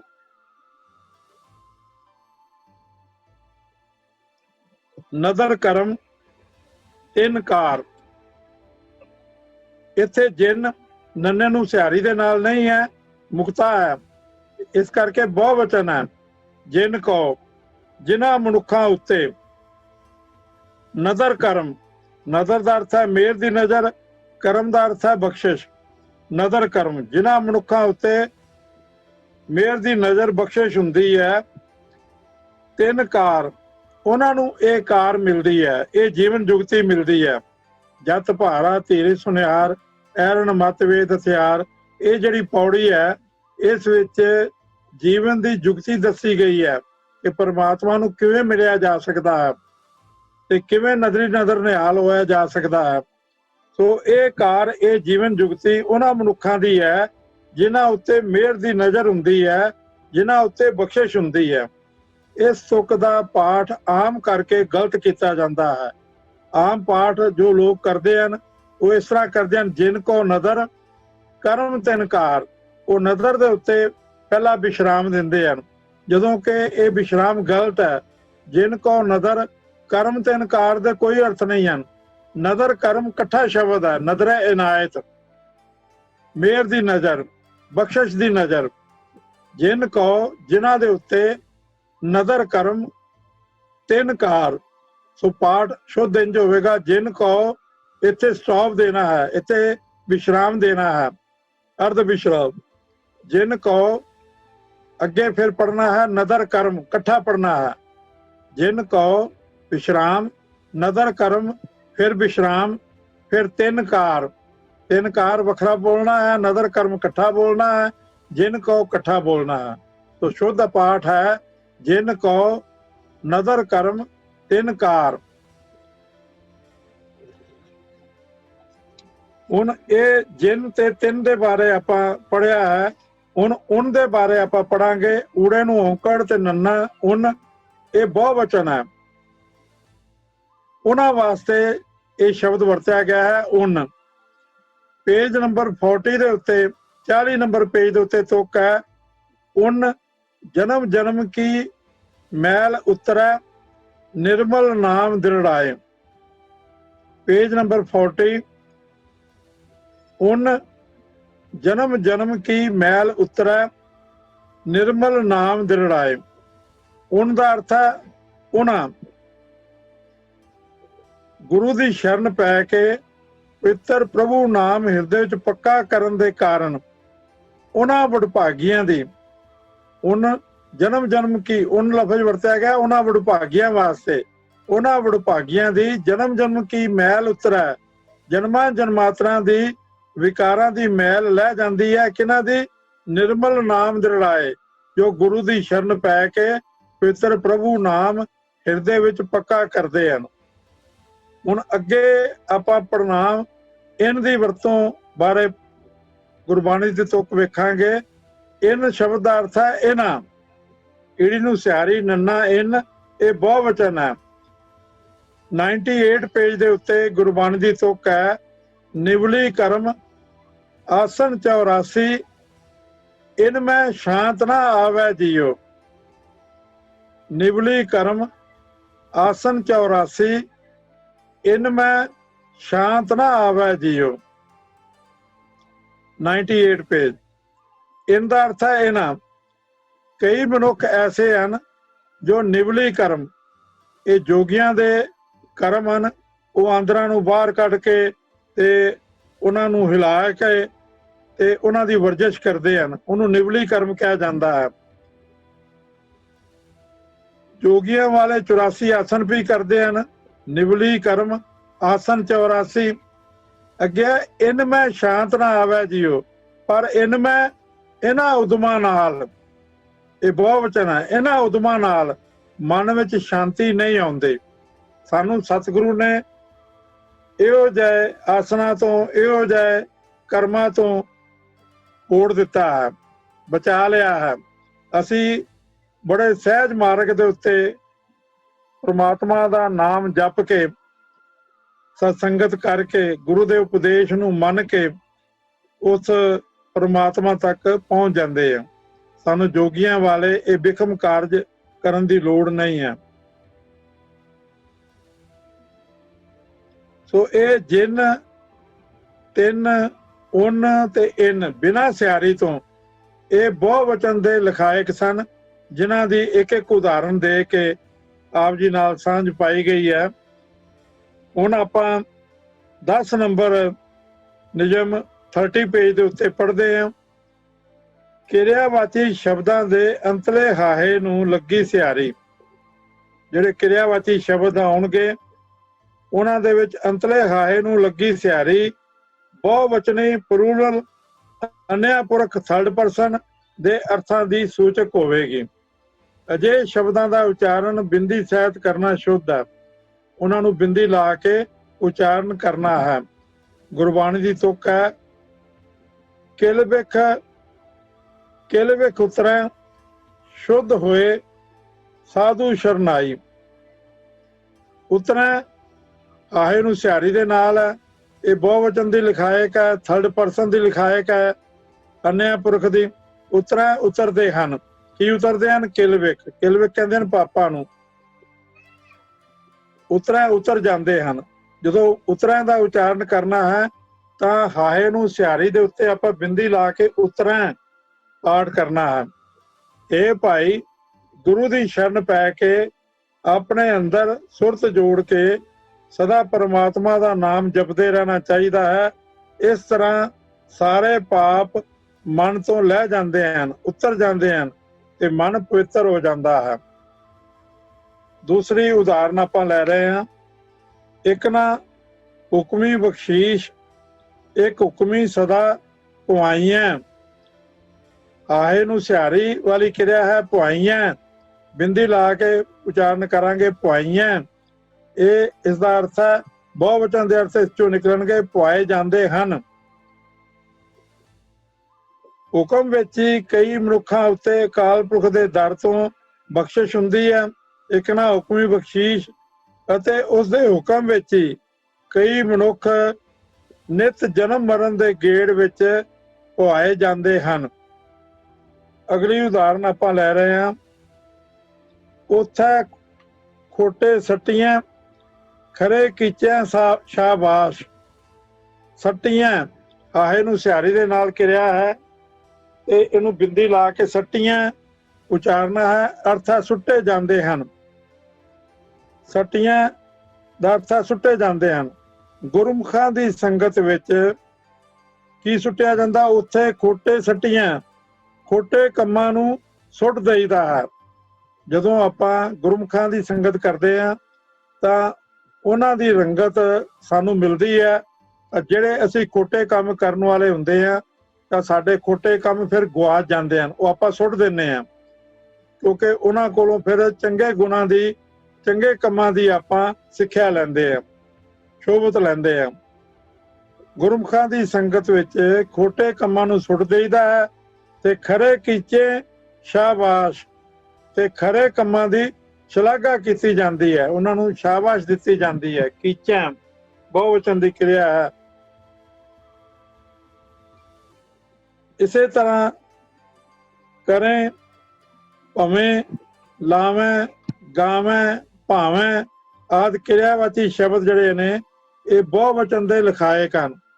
ਆਹੇ ਨੂੰ ਕਿਰਿਆ ਵਾਲੇ, ਇਹਨਾਂ ਦਾ ਉਚਾਰਨ ਬਿੰਦੀ ਲਾ ਕੇ ਕਰਾਂ, ਭਵੇਂ, ਗਾਵੇਂ ਆਦਿ ਕੀਤੇ ਜਾਣਾ ਸ਼ੁੱਧ ਹੈ। ਹੁਣ 11 ਨੰਬਰ ਆਪਾਂ ਨਿਯਮ ਪੜ੍ਹ ਰਹੇ ਹਾਂ 31 ਪੇਜ ਦੇ ਉੱਤੇ। ਜਦੋਂ ਇੱਕ ਵਚਨ ਮੱਧਮ ਪੁਰਖ ਸੈਕੰਡ ਪਰਸਨ ਸਿੰਗੂਲਰ ਦੀ ਕਿਰਿਆ ਸਮਾਨ ਵਰਤਮਾਨ ਕਾਲ ਭਾਵ ਪ੍ਰੈਜ਼ੈਂਟ ਕਾਲ ਦੇ ਵਿੱਚ ਟੈਂਸ ਦੇ ਵਿੱਚ ਹੋਵੇ ਤਾਂ ਵੀ ਅੰਤਲੇ ਹਾਏ ਨਾਲ ਸਿਆਰੀ ਹੁੰਦੀ ਹੈ। ਇੱਥੇ ਹੁਣ ਫਸਟ ਪਰਸਨ ਦੀ ਗੱਲ ਕੀਤੀ ਗਈ ਆ, ਸੈਕੰਡ ਪਰਸਨ ਦੀ ਗੱਲ ਕੀਤੀ ਗਈ ਹੈ, ਸਿੰਗੂਲਰ ਦੀ ਗੱਲ ਕੀਤੀ ਗਈ ਹੈ ਤੇ ਪ੍ਰੈਜ਼ੈਂਟ ਟੈਂਸ ਦੀ ਗੱਲ ਕੀਤੀ ਗਈ ਹੈ। ਤਾਂ ਇੱਥੇ ਵੀ ਜਿਹੜੀ ਕਿਰਿਆ ਹੋਵੇਗੀ ਹਾਏ ਨੂੰ ਸਿਆਰੀ ਵਾਲੀ ਹੋਵੇਗੀ। ਇਹਨਾਂ ਕਿਰਿਆਵਾਂ ਦੇ ਉੱਤੇ ਵੀ ਆਪਾਂ ਬਿੰਦੀ ਲਾ ਕੇ ਉਚਾਰਨ ਕਰਨਾ ਹੈ। ਪਹਿਲੀ ਤੁਕ ਆਪਾਂ ਲੈ ਰਹੇ ਹਾਂ, ਵੇਲ ਪਰਾਈ ਜੋਹੇ ਜੀੜੇ ਕਰੈ ਚੋਰੀ ਬੁਰਿਆਰੀ। ਇੱਥੇ ਹੁਣ ਵੇਲ ਪਰਾਈ ਜੋਹੇ, ਜੋਹੇ ਦਾ ਅਰਥ ਹੈ ਤੂੰ ਜੋਹਦਾ ਹੈ, ਤੂੰ ਤੱਕਦਾ ਹੈ। ਕਰੈ, ਕਰਨ ਦਾ ਅਰਥ ਹੈ ਤੂੰ ਕਰਦਾ ਹੈ। ਸੈਕੰਡ ਪਰਸਨ ਮੱਧਮ ਪੁਰਖ ਜਿਹਦੇ ਨਾਲ ਗੱਲ ਕੀਤੀ ਜਾਵੇ ਉਹ ਸੈਕੰਡ ਪਰਸਨ ਹੁੰਦਾ ਹੈ। ਵੇਲ ਪਰਾਈ ਜੋਹੇ, ਕੌਣ ਤੱਕਦਾ ਹੈ? ਤੂੰ ਤੱਕਦਾ ਹੈ। ਸੋ ਇੱਥੇ ਅਰਥ ਹੋਣਗੇ ਜੋਹੇ, ਤੂੰ ਤੱਕਦਾ ਹੈ। ਇਹ ਜੀਵ ਤੂੰ ਪਰਾਈ ਇਸਤਰੀ ਨੂੰ ਭੈੜੀ ਨਿਗਾਹ ਨਾਲ ਤੱਕਦਾ ਹੈ। ਕਰੇ, ਤੂੰ ਕਰਦਾ ਹੈ। ਕੀ ਕਰਦਾ ਹੈ? ਚੋਰੀ, ਤੂੰ ਚੋਰੀਆਂ ਕਰਦਾ ਹੈ ਤੇ ਬੁਰਿਆਰੀ ਤੇ ਹੋਰ ਬੁਰਾਈਆਂ ਕਰਦਾ ਹੈ। ਇਹ ਹੁਣ ਸੈਕੰਡ ਪਰਸਨ ਸਾਹਮਣੇ ਜਿਹੜਾ ਬੰਦਾ ਹੈ ਉਹਨੂੰ ਇਹ ਗੱਲ ਕਹੀ ਜਾ ਰਹੀ ਹੈ। ਇਸ ਵਾਸਤੇ ਕਿਰਿਆ ਜਿਹੜੀ ਹੈ ਸੈਕੰਡ ਪਰਸਨ ਦੀ ਵਰਤੀ ਜਾ ਰਹੀ ਹੈ। ਪਰ ਇਸ ਕਿਰਿਆ ਦੇ ਨਾਲ ਵੀ ਜੋਹੇ, ਤੂੰ ਕਰਦਾ ਹੈ, ਕਰੈ, ਤੂੰ ਕਰਦਾ ਹੈ, ਇੱਥੇ ਬਿੰਦੀ ਲਾ ਕੇ ਆਪਾਂ ਉਚਾਰਨ ਜੋਹੇ ਤੇ ਕਰੈ ਕਰਨਾ ਹੈ। ਅਗਲੀ ਤੁਕ ਆਪਾਂ ਲੈ ਰਹੇ ਹਾਂ, ਜੋ ਤੂੰ ਰਾਖੇ ਤਿਉ ਰਹਾ ਪ੍ਰਭ ਅਗਮ ਅਪਾਰੇ। ਗਮ ਹੁੰਦਾ ਹੈ ਜਿਸ ਤੱਕ ਪਹੁੰਚ ਹੋ ਸਕੇ, ਅਗਮ ਜਿਸ ਤੱਕ ਪਹੁੰਚ ਨਾ ਹੋ ਸਕੇ, ਅਪਹੁੰਚ। ਜੋ ਤੂੰ ਰਾਖੈ, ਤੂੰ ਰੱਖਦਾ ਹੈ।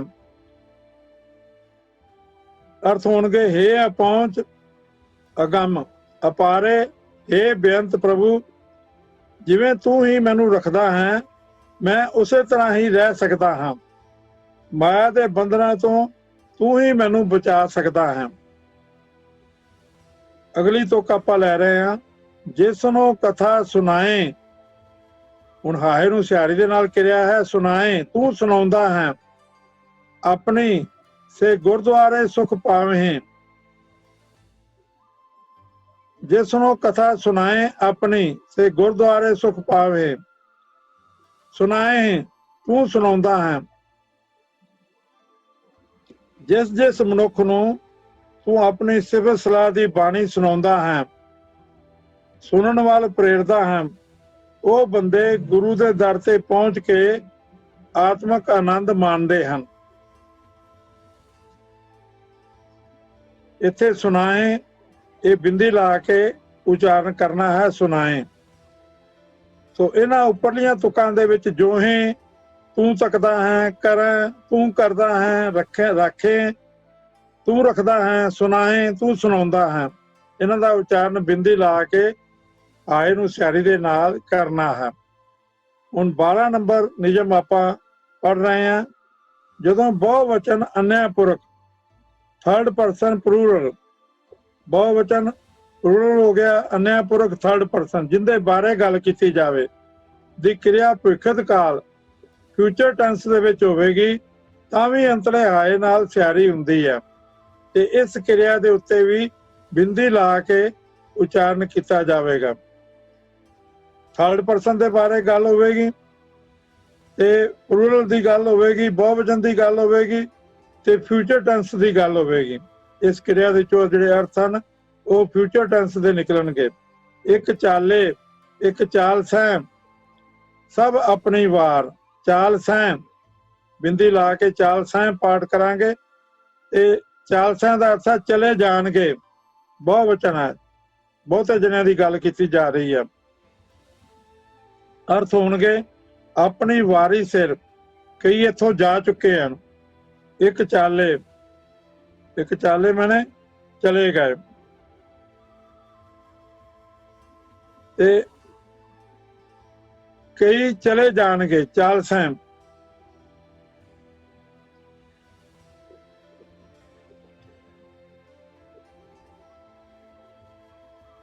ਹੁਣ ਇਸ ਦੇ ਵਿੱਚ ਇੱਥੇ ਆਪਾਂ ਥਰਡ ਪਰਸਨ ਦੀ ਉਦਾਹਰਨ ਲਈ ਆ। ਹੁਣ ਮੱਧਮ ਪੁਰਖ ਇੱਕ ਵਚਨ ਭਵਿੱਖਤ ਕਾਲ, ਉੱਥੇ ਬਹੁਵਚਨ ਸੀ, ਪਲੂਰਲ ਸੀ। ਇੱਥੇ ਸਿੰਗੂਲਰ ਦੀ ਉਦਾਹਰਨ ਲੈ ਰਹੇ ਆ। ਉੱਥੇ ਥਰਡ ਪਰਸਨ ਸੀ, ਅਨਿਆ ਪੁਰਖ ਸੀ। ਹੁਣ ਇੱਥੇ ਸੈਕੰਡ ਪਰਸਨ ਦੀ ਗੱਲ ਕਰ ਰਹੇ ਆ, ਮੱਧਮ ਪੁਰਖ ਦੀ, ਜਿਸ ਦੇ ਨਾਲ ਗੱਲ ਕੀਤੀ ਜਾਏ। ਤੇ ਭਵਿੱਖਤ ਕਾਲ ਭਵਿੱਖਤ ਹੀ ਹੈ, ਫਿਊਚਰ ਟੈਂਸ ਹੀ ਹੈ। ਭਾਵ ਇੱਕ ਵਚਨ ਹੋਵੇਗਾ, ਸੈਕੰਡ ਪਰਸਨ ਹੋਵੇਗਾ ਤੇ ਫਿਊਚਰ ਟੈਂਸ ਹੋਵੇਗਾ। ਇਹ ਵੇਲਾ ਨਾ ਲਹਿਸੇ ਮੂੜੇ, ਲਹਿਸੇ ਵੀ ਤੂੰ ਲਹੇਗਾ, ਫਿਰ ਤੂੰ ਜੰਮ ਕੇ ਵਸ ਪਿਆ। ਲਹਿਸੇ ਦਾ ਅਰਥ ਹੈ ਲਹੇਗਾ। ਇੱਥੇ ਵੀ ਬਿੰਦੀ ਲਾ ਕੇ ਲਹਿਸੇ ਪਾਠ ਕਰਨਾ ਹੈ। ਲਹੇਗਾ ਕਿਹਨੂੰ ਕਿਹਾ ਜਾ ਰਿਹਾ? ਜਿਹਦੇ ਨਾਲ ਗੱਲ ਕੀਤੀ ਜਾ ਰਹੀ ਹੈ, ਉਸ ਦੇ ਨਾਲ, ਸੈਕੰਡ ਪਰਸਨ ਦੇ ਨਾਲ। ਇਹ ਵੇਲਾ ਨਾ ਲਹਿਸੇ ਮੂੜੇ, ਫਿਰ ਤੂੰ ਜੰਮ ਕੇ ਵਸ ਪਿਆ। ਇਹ ਮੂਰਖ, ਜੇ ਤੂੰ ਪਰਮਾਤਮਾ ਦੇ ਨਾਮ ਜਪਣ ਤੋਂ ਖੁੱਝਿਆ ਰਿਹਾ ਤਾਂ ਇਹ ਸਮਾਂ ਮੁੜ ਨਹੀਂ ਲੱਭ ਸਕੇਗਾ ਤੇ ਮਾਇਆ ਦੇ ਮੋਹ ਵਿੱਚ ਫਸਿਆ ਰਹਿ ਕੇ ਤੂੰ ਜਮ ਦੇ ਵਸ ਵਿੱਚ ਪੈ ਜਾਏਗਾ, ਜਨਮ ਮਰਨ ਦੇ ਗੇੜ ਵਿੱਚ ਜਾ ਪਵੇਂਗਾ। ਦੂਜੀ ਉਦਾਹਰਨ ਆਪਾਂ ਲੈ ਰਹੇ ਹਾਂ, ਜਾਸੈਂ ਬਿਨ ਸਾਚੇ ਹੋਰ ਸਲਾਹਨਾ, ਜਾਸੈਂ ਜਨਮ ਸਭ ਖੋਏ। ਖੋਏ ਜਾਸੈਂ ਬਿੰਦੀ ਲਾ ਕੇ ਪਾਠ ਕਰਨਾ, ਜਾਸੈਂ ਜਾਵੇਂਗਾ, ਜਨਮ ਸਭ ਖੋਏ, ਜਨਮ ਗਵਾ ਕੇ। ਇਹ ਭਾਈ, ਜੇ ਤੂੰ ਸਦਾ ਸਿਰ ਪ੍ਰਭੂ ਨੂੰ ਛੱਡ ਕੇ ਬਿਨ ਸਾਚੇ ਹੋਰ ਸਲਾਹਨਾ, ਜੇ ਤੂੰ ਸਦਾ ਸਿਰ ਪ੍ਰਭੂ ਨੂੰ ਛੱਡ ਕੇ ਕਿਸੇ ਹੋਰ ਨੂੰ ਸਲਾਉਂਦਾ ਰਹੇਗਾ, ਜਾਸੈਂ ਜਨਮ ਸਭ ਖੋਏ, ਤਾਂ ਆਪਣਾ ਸਾਰਾ ਜਨਮ ਗਵਾ ਕੇ ਇੱਥੋਂ ਜਾਵੇਂਗਾ। ਹਰ ਸਰਨਾਈ ਭੱਜ ਪਾਓ, ਪਾਏ ਮੋਖ ਦੁਆਰ। ਪਾਏ ਦਾ ਅਰਥ ਹੈ ਪਾਵੇਂਗਾ। ਇੱਥੇ ਵੀ ਬਿੰਦੀ ਲਾ ਕੇ ਪਾਏ ਹੀ ਉਚਾਰਨ ਕਰਨਾ ਹੈ। ਹਰ ਸਰਨਾਈ ਭੱਜ ਪਾਓ। ਇਹ ਮਨ, ਹੁਣ ਮਨ ਨੂੰ ਸੰਬੋਧਨ ਕਰਕੇ ਇਹ ਗੱਲ ਕਹੀ ਜਾ ਰਹੀ ਹੈ, ਮਨ ਦੇ ਨਾਲ ਗੱਲ ਕੀਤੀ ਜਾ ਰਹੀ ਹੈ ਸੈਕੰਡ ਪਰਸਨ ਦੇ ਵਿੱਚ। ਇਹ ਮਨ, ਦੌੜ ਕੇ ਪ੍ਰਭੂ ਦੀ ਸ਼ਰਨ ਆ ਪਾਓ। ਇਸ ਤਰ੍ਹਾਂ ਮਾਇਆ ਦੇ ਮੋਹ ਦੇ ਬੰਧਨਾਂ ਤੋਂ ਖਲਾਸੀ ਦਾ ਰਾਹ ਪਾ ਲਵੇਂਗਾ। ਪਾਏ ਦਾ ਅਰਥ ਹੈ ਪਾ ਲਵੇਂਗਾ, ਪਾਵੇਂਗਾ। 13 ਨੰਬਰ ਨਿਯਮ 31 ਪੇਜ ਦੇ ਉੱਤੇ 13 ਰੂਲ ਆਪਾਂ ਪੜ੍ਹ ਰਹੇ ਹਾਂ, ਜਿੱਥੇ ਕਿਰਿਆਵਾਚੀ ਸ਼ਬਦਾਂ ਦੇ ਅੰਤ ਵਿੱਚ ਦੁਲਾਵਾਂ ਦੀ ਥਾਂ ਤੇ ਈੜੀ ਵਰਤੀ ਗਈ ਹੈ, ਉਹ ਵਰਤਮਾਨ ਕਾਲ ਦੇ ਅਰਥਾਂ ਦੀ ਲਿਖਾਇਕ ਹੁੰਦੀ ਹੈ।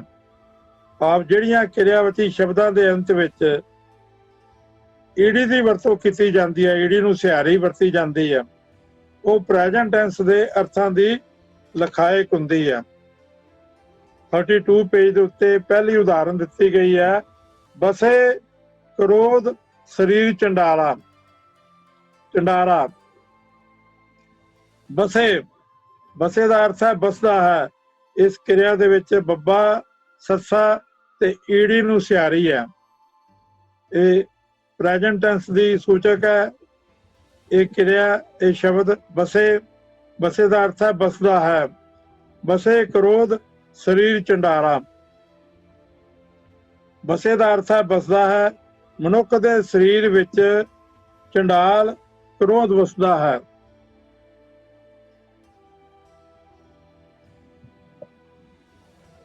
ਦੂਜੀ ਉਦਾਹਰਨ ਆਪਾਂ ਲੈ ਰਹੇ ਹਾਂ, ਗੁਣ ਗਾਏ ਸੁਣ ਲਿਖ ਦੇ। ਦੇ ਦਾ ਅਰਥ ਹੈ ਦਿੰਦਾ ਹੈ। ਇਹ ਕਿਰਿਆ ਦੇ ਦੇ ਵਿੱਚ ਦੱਦੇ ਨੂੰ ਲਾਂ ਤੇ ਈੜੀ ਨੂੰ ਸਿਹਾਰੀ ਹੈ। ਲਾਂ ਦੀ ਆਵਾਜ਼ ਦੀਰਘ ਹੋ ਜਾਵੇਗੀ। ਦੀਰਘ ਦਾ ਮਤਲਬ ਹੁੰਦਾ ਉਸ ਨੂੰ ਹੋਰ ਲਮਕਾ ਦੇਣਾ ਹੈ। ਦੇ, ਜਿੰਦੇ ਚੋਂ ਈੜੀ ਦੀ ਆਵਾਜ਼ ਨਿਕਲਦੀ ਹੈ। ਦਿੰਦਾ ਹੈ। ਗੁਣ ਗਾਏ ਸੁਣ ਲਿਖ ਦੇ, ਦਿੰਦਾ ਹੈ। ਜਿਹੜਾ ਮਨੁੱਖ ਪਰਮਾਤਮਾ ਦੇ ਗੁਣ ਗਾ ਕੇ, ਸੁਣ ਕੇ, ਲਿਖ ਕੇ ਇਹ ਦਾਤ ਹੋਰਨਾਂ ਨੂੰ ਵੀ ਦਿੰਦਾ ਹੈ, ਉਹ ਮਨੁੱਖ ਸਾਰੇ ਫਲ ਦੇਣ ਵਾਲੇ ਪ੍ਰਭੂ ਦਾ ਮਿਲਾਪ ਪ੍ਰਾਪਤ ਕਰ ਲੈਂਦਾ ਹੈ। ਸੋ ਸਰਬ ਫਲ ਹਰ ਲੇ। ਲੱਲੇ ਨੂੰ ਸਿਹਾਰੀ, ਲੱਲੇ ਨੂੰ ਲਾਂ ਤੇ ਈੜੀ ਨੂੰ ਸਿਆਰੀ, ਲੱਲੇ ਨੂੰ ਲਾਂ ਦੀ ਆਵਾਜ਼ ਲਮਕ ਜਾਏਗੀ, ਦੀਰਘ ਹੋ ਜਾਵੇਗੀ। ਅਗਲੀ ਉਦਾਹਰਨ ਆਪਾਂ ਲੈ ਰਹੇ ਹਾਂ, ਗੁਰ ਮਿਲੀਏ ਗੁਰ ਮਿਲਿਆ ਸ਼ਾਂਤ ਉਪਜੈ, ਅਣਦਿਨ ਨਾਮ ਲਏ। ਲਏ ਦੇ ਉੱਤੇ ਜਿਹੜੀ ਲਾਂ ਹੈ, ਈੜੀ ਨੂੰ ਸਿਹਾਰੀ ਜਿਹੜੀ ਅਖੀਰ ਦੇ ਉੱਤੇ ਲੱਗੀ ਹੈ, ਉਸਦਾ ਅਰਥ ਹੈ ਲੈਂਦਾ ਹੈ, ਲਏ, ਲੈਂਦਾ ਹੈ। ਇਹ ਲਏ ਦੀ ਜਿਹੜੀ ਲਾਂ ਹੈ ਉਹ ਲਮਕ ਜਾਵੇਗੀ, ਦੀਰਘ ਹੋ ਜਾਵੇਗੀ। ਇਸ ਦੇ ਉੱਤੇ ਥੋੜਾ ਜਿਹਾ ਜ਼ੋਰ ਦੇ ਕੇ ਲਏ ਪਾਠ ਕਰਨਾ ਹੈ। ਸੋ ਅਰਥ ਹਨ, ਜੇ ਗੁਰੂ ਮਿਲ ਜਾਏ ਤਾਂ ਮਨ ਵਿੱਚ ਸ਼ਾਂਤੀ ਪੈਦਾ ਹੋ ਜਾਂਦੀ ਹੈ ਅਤੇ ਮਨੁੱਖ ਹਰ ਵੇਲੇ ਪਰਮਾਤਮਾ ਦਾ ਨਾਮ ਲੈਂਦਾ ਹੈ। ਨਾਮ ਲਏ ਭਾਵ ਨਾਮ ਸਿਮਰਦਾ ਹੈ। ਹੁਣ ਅਗਲਾ ਨਿਯਮ ਆਪਾਂ ਪੜ੍ਹ ਰਹੇ ਹਾਂ, 14 ਨੰਬਰ ਨਿਯਮ ਹੈ, ਕਿਰਿਆਵਾਚੀ ਸ਼ਬਦਾਂ ਦੇ ਅੰਤਲੇ ਨੰਨੇ ਜਾਂ ਸੱਸੇ ਨੂੰ ਲੱਗੀ ਸਿਹਾਰੀ। ਜੇ ਕਿਰਿਆਵਾਚੀ ਸ਼ਬਦਾਂ ਦੇ ਵਰਡਸ ਵਾਲੇ ਜਿਹੜੇ ਸ਼ਬਦ ਹਨ, ਵਰਬ ਦੇ ਵਰਡਸ ਵਾਲੇ ਸ਼ਬਦ, ਉਹਨਾਂ ਨੂੰ ਜੇ ਅਖੀਰ ਦੇ ਵਿੱਚ ਨੰਨਾ ਹੋਵੇ, ਉਹਨੂੰ ਸਿਹਾਰੀ ਲੱਗੀ ਹੋਵੇ, ਜਾਂ ਸੱਸੇ ਨੂੰ ਸਿਹਾਰੀ ਲੱਗੀ ਹੋਵੇ, ਤਾਂ ਉਸ ਵਿੱਚੋਂ ਕਿਸ ਕਿਸ ਤਰ੍ਹਾਂ ਦੇ ਅਰਥ ਨਿਕਲਦੇ ਹਨ ਉਹ ਹੁਣ ਆਪਾਂ ਵੇਖਾਂਗੇ। ਪਹਿਲੇ ਹੈ ਅੰਨ੍ਹਿਆ ਪੁਰਖ ਬਹੁਵਚਨ ਵਰਤਮਾਨ ਕਾਲ। ਅੰਨ੍ਹਿਆ ਪੁਰਖ ਦਾ ਮਤਲਬ ਹੈ ਥਰਡ ਪਰਸਨ, ਬਹੁਵਚਨ ਪਲੂਰਲ, ਵਰਤਮਾਨ ਕਾਲ ਪ੍ਰੈਜ਼ੈਂਟ ਟੈਂਸ।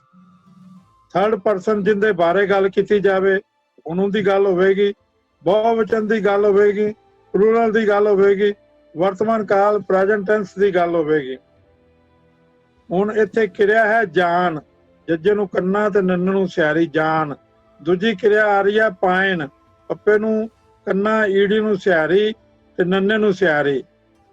ਇਹ ਨੰਨੇ ਦੀ ਉਦਾਹਰਨ ਦਿੱਤੀ ਜਾ ਰਹੀ ਹੈ। ਵੇਖਦਿਆਂ ਹੀ ਭੱਜ ਜਾਨ, ਕਦੇ ਨਾ ਪਾਇਨ ਬੰਦ।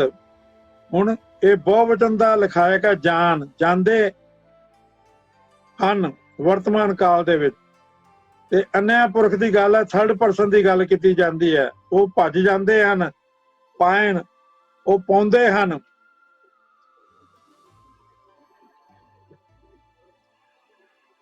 ਵੇਖਦਿਆਂ ਹੀ ਭੱਜ ਜਾਨ, ਕਦੇ ਨਾ ਪਾਇਨ ਬੰਦ। ਅਰਥ ਹੋਣਗੇ ਜਾਨ ਜਾਂਦੇ ਹਨ, ਮਨਮੁਖ ਬੰਦੇ ਕਦੇ ਮਿੱਤਰਤਾ ਦੀ ਪੱਕੀ ਗੰਢ ਨਹੀਂ ਪਾਉਂਦੇ, ਛੇਤੀ ਹੀ ਸਾਥ ਛੱਡ ਜਾਂਦੇ ਹਨ। ਵੇਖਦਿਆਂ ਹੀ ਦਾ ਮਤਲਬ ਹੈ ਭਾਵ ਵੇਂਦਿਆਂ ਵੇਂਦਿਆਂ, ਬੜੀ ਛੇਤੀ ਦੇ ਨਾਲ। ਵੇਖਦਿਆਂ ਹੀ ਭੱਜ ਜਾਣ, ਕਦੇ ਨਾ ਪਾਇਨ ਬੰਦ। ਬੰਦ ਦਾ ਅਰਥ ਹੈ ਉਹ ਨਾਲ ਨਹੀਂ ਨਿਭਦੇ। ਸਤਿਗੁਰ ਸੇਵਨ ਆਪਣਾ, ਸੇਵਨ ਸੱਸੇ ਨੂੰ ਲਾਂ, ਵੱਵਾ ਨੰਨ ਨੂੰ ਸਿਹਾਰੀ। ਇਹ ਸੇਵਨ ਕਿਰਿਆ, ਸੇਵਨ ਦਾ ਅਰਥ ਹੈ ਸੇਵਦੇ ਹਨ। ਸਤਿਗੁਰ ਸੇਵਨ ਆਪਣਾ, ਸੱਚਾ ਪਾਏ ਪਿਆਰ। ਸੁਹਾਗਣ ਜੀਵ ਇਸਤਰੀਆਂ ਆਪਣੇ ਗੁਰੂ ਦੀ ਦੱਸੀ ਸੇਵਾ ਕਰਦੀਆਂ ਰਹਿੰਦੀਆਂ ਹਨ ਤੇ ਸਦਾ ਸਥਿਰ ਰਹਿਣ ਵਾਲੇ ਪਰਮਾਤਮਾ ਦੇ ਪ੍ਰੇਮ ਵਿੱਚ, ਪਿਆਰ ਵਿੱਚ ਮਸਤ ਰਹਿੰਦੀਆਂ ਹਨ। ਸਤਿਗੁਰ ਸੇਵਨ ਆਪਣਾ, ਸੱਚਾ ਪਾਏ ਪਿਆਰ। ਹੁਣ ਇਸਤਰੀਆਂ ਦੀ ਗੱਲ ਕੀਤੀ ਜਾ ਰਹੀ ਹੈ, ਜੀਵ ਇਸਤਰੀਆਂ ਦੀ, ਥਰਡ ਪਰਸਨ ਹੈ। ਜ਼ਿਆਦਿਆਂ ਦੀ ਗੱਲ ਕੀਤੀ ਜਾ ਰਹੀ ਹੈ, ਬਹੁਵਚਨ ਹੈ, ਪਲੂਰਲ ਹੈ, ਤੇ ਵਰਤਮਾਨ ਕਾਲ ਦੇ ਵਿੱਚ ਪ੍ਰੈਜ਼ੈਂਟ ਟੈਂਸ ਦੇ ਵਿੱਚ ਇਹ ਕਿਰਿਆ ਅਰਥ ਦੇ ਰਹੀ ਹੈ। ਨਾਨਕ ਜਨਮ ਸਵਾਰਨ ਆਪਣਾ, ਸਵਾਰਨ ਨੰਨੇ ਨੂੰ ਸਿਹਾਰੀ ਦੇ ਨਾਲ। ਕੁਲ ਕਾ ਕਰਨ ਉਧਾਰ, ਕਰਨ ਨੰਨੇ ਨੂੰ ਸਿਹਾਰੀ ਦੇ ਨਾਲ। ਸਵਾਰਨ ਦਾ ਅਰਥ ਹੈ ਸਵਾਰਦੇ ਹਨ, ਕਰਨ ਦਾ ਅਰਥ ਹੈ ਕਰਦੇ ਹਨ, ਸਵਾਰਦੇ ਹਨ, ਸਵਾਰਨ। ਨਾਨਕ ਜਨਮ ਸਵਾਰਨ ਆਪਣਾ, ਇਹ ਨਾਨਕ ਉਹ ਆਪਣਾ ਮਨੁੱਖਾ ਜਨਮ ਸਵਾਰ ਲੈਂਦੇ ਹਨ। ਤੇ ਅੱਗੇ ਕੁਲ ਕਾ ਕਰਨ ਉਧਾਰ, ਤੇ ਆਪਣੀ ਕੁਲ ਵੀ ਧਾਰ ਲੈਂਦੇ ਹਨ, ਕੁਲ ਦਾ ਵੀ ਉਧਾਰ ਕਰ ਲੈਂਦੇ ਹਨ। ਅਗਲੀ ਉਦਾਹਰਨ ਹੈ, ਓੜਕ ਓੜਕ ਭਾਲ ਥਕੇ, ਵੇਦ ਕਹਿਣ ਇੱਕ ਬਾਤ। ਇਹ ਜਪਜੀ ਸਾਹਿਬ ਦੇ ਵਿੱਚੋਂ ਉਦਾਹਰਨ ਆਪਾਂ ਇੱਥੇ ਲੈ ਰਹੇ ਹਾਂ। ਓੜਕ ਓੜਕ ਭਾਲ ਥਕੇ, ਵੇਦ ਕਹਿਣ ਇੱਕ ਬਾਤ। ਸ੍ਰਿਸ਼ਟੀ ਦੇ ਬਾਰੇ ਗੱਲ ਕੀਤੀ ਜਾ ਰਹੀ ਹੈ ਕਿ ਸਾਰੇ ਵੇਦ ਇੱਕ ਜ਼ਬਾਨ ਹੋ ਕੇ ਕਹਿੰਦੇ ਹਨ। ਕਹਿਣ ਨੰਨੇ ਨੂੰ ਸਿਆਰੀ ਦੇ ਨਾਲ ਕਹਿਣ, ਕਿੰਦੇ ਬਾਰੇ ਗੱਲ ਹੋ ਰਹੀ ਹੈ? ਹੁਣ ਉਹਨਾਂ ਵੇਦਾਂ ਦੇ ਬਾਰੇ ਗੱਲ ਹੋ ਰਹੀ ਹੈ। ਕਹਿਣ ਕਹਿੰਦੇ ਹਨ, ਬਹੁਵਚਨ ਦੀ ਕਿਰਿਆ ਹੈ। ਅਨਿਆ ਪੁਰਖ ਵੀ ਹੋ ਗਿਆ, ਬਹੁਵਚਨ ਵੀ ਹੋ ਗਿਆ, ਵਰਤਮਾਨ ਕਾਲ। ਸਾਰੇ ਵੇਦ ਇੱਕ ਜ਼ਬਾਨ ਹੋ ਕੇ ਆਖਦੇ ਹਨ। ਪਾਤਾਲਾਂ ਦੇ ਹੇਠ ਹੋਰ ਲੱਖਾਂ ਪਤਾਲ ਹਨ ਤੇ ਆਕਾਸ਼ਾਂ ਦੇ ਉੱਤੇ ਹੋਰ ਲੱਖਾਂ ਆਕਾਸ਼ ਹਨ।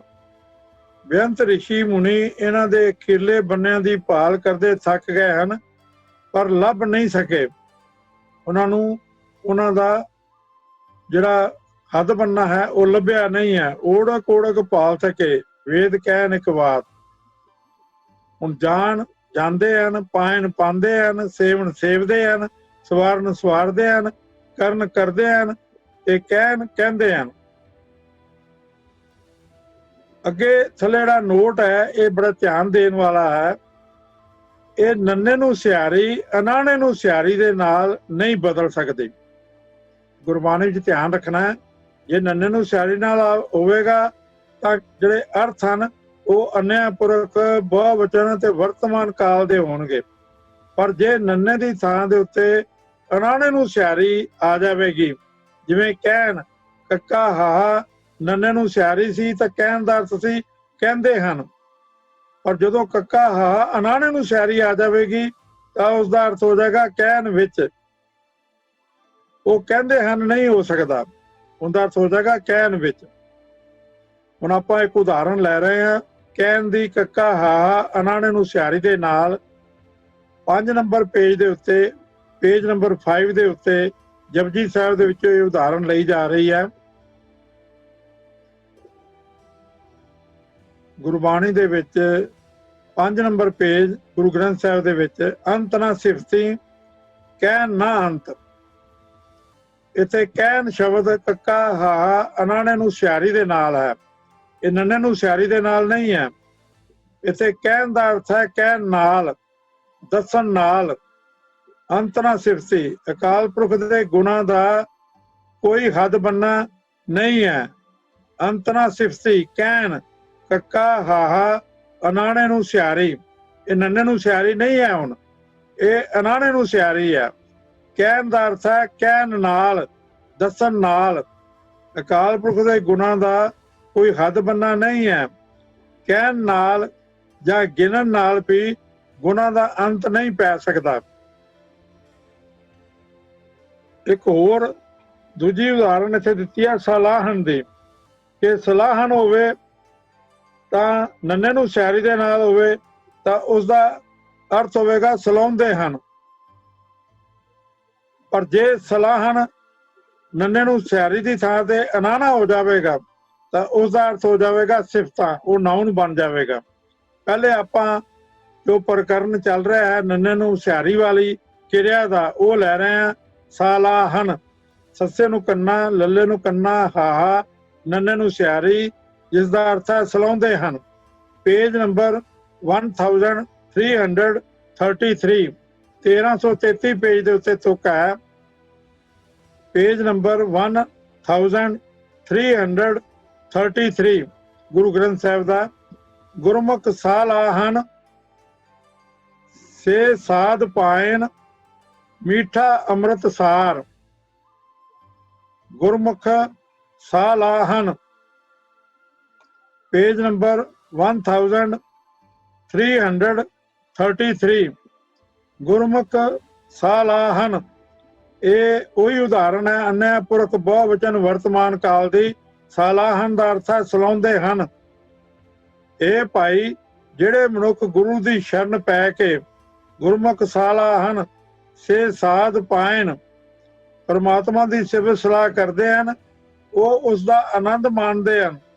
ਮੀਠਾ ਅੰਮ੍ਰਿਤ ਸਾਰ, ਆਤਮਿਕ ਜੀਵਨ ਦੇਣ ਵਾਲਾ ਨਾਮ ਜਲ ਉਹਨਾਂ ਨੂੰ ਮਿੱਠਾ ਲੱਗਦਾ ਹੈ। ਹੋਰ ਸਭ ਪਦਾਰਥਾਂ ਨਾਲੋਂ ਸਾਰ, ਸਾਰ ਦਾ ਅਰਥ ਹੈ ਸ੍ਰੇਸ਼ਟ, ਹੋਰ ਸਭ ਪਦਾਰਥਾਂ ਨਾਲੋਂ ਸ੍ਰੇਸ਼ਟ ਲੱਗਦਾ ਹੈ। ਇਹ ਸੀ ਉਦਾਹਰਣ ਸਲਾਹਣ, ਸਲਾਉਂਦੇ ਹਨ।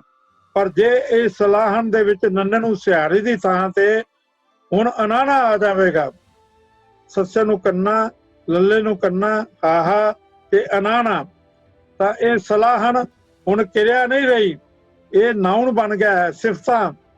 ਇਹ ਬਹੁਤੀਆਂ ਸਿਫਤਾਂ ਹੋ ਗਈਆਂ। ਇਹ ਪੇਜ ਸੁਣਿਆ ਮੁਖ ਸਲਾਹਨ ਮੰਦ, ਜਪਜੀ ਸਾਹਿਬ ਦੇ ਵਿੱਚੋਂ ਸੁਣਿਆ ਦੀ ਪੌੜੀਆਂ ਦੇ ਵਿੱਚੋਂ ਆਪਾਂ ਸਲਾਹਨ ਸੱਸੇ ਨੂੰ ਸੱਸਾ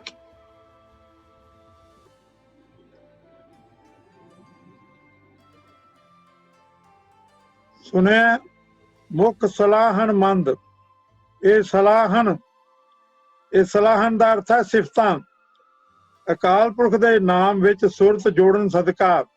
ਸੁਣਿਆ ਦਾ ਅਰਥ ਹੈ ਇਹਨੂੰ ਕੇਵਲ ਸੁਣਨਾ ਨਹੀਂ, ਸੁਣਨ ਦਾ ਮਤਲਬ ਹੈ ਅਕਾਲ ਪੁਰਖ ਦੇ ਨਾਮ ਵਿੱਚ ਸੁਰਤ ਜੋੜਨੀ। ਜਿਵੇਂ ਆਪਾਂ ਕਹਿੰਦੇ ਮੈਂ ਬਾਣੀ ਸੁਣ ਰਿਹਾ ਸੀ, ਮੈਂ ਕੀਰਤਨ ਸੁਣ ਰਿਹਾ ਸੀ, ਉਹ ਕੀਰਤਨ ਸੁਣਿਆ ਹੀ ਪ੍ਰਵਾਨ ਹੈ, ਉਹੀ ਬਾਣੀ ਸੁਣੀ ਪ੍ਰਵਾਨ ਹੈ ਜਦੋਂ ਸਾਡੀ ਸੁਰਤ ਜਿਹੜੀ ਹੈ ਉਹ ਅਕਾਲ ਪੁਰਖ ਵਾਹਿਗੁਰੂ ਦੇ ਨਾਮ ਵਿੱਚ, ਉਸ ਦੀ ਬਾਣੀ ਵਿੱਚ ਸਾਡੀ ਸੁਰਤ ਜੁੜੀ ਹੋਵੇ।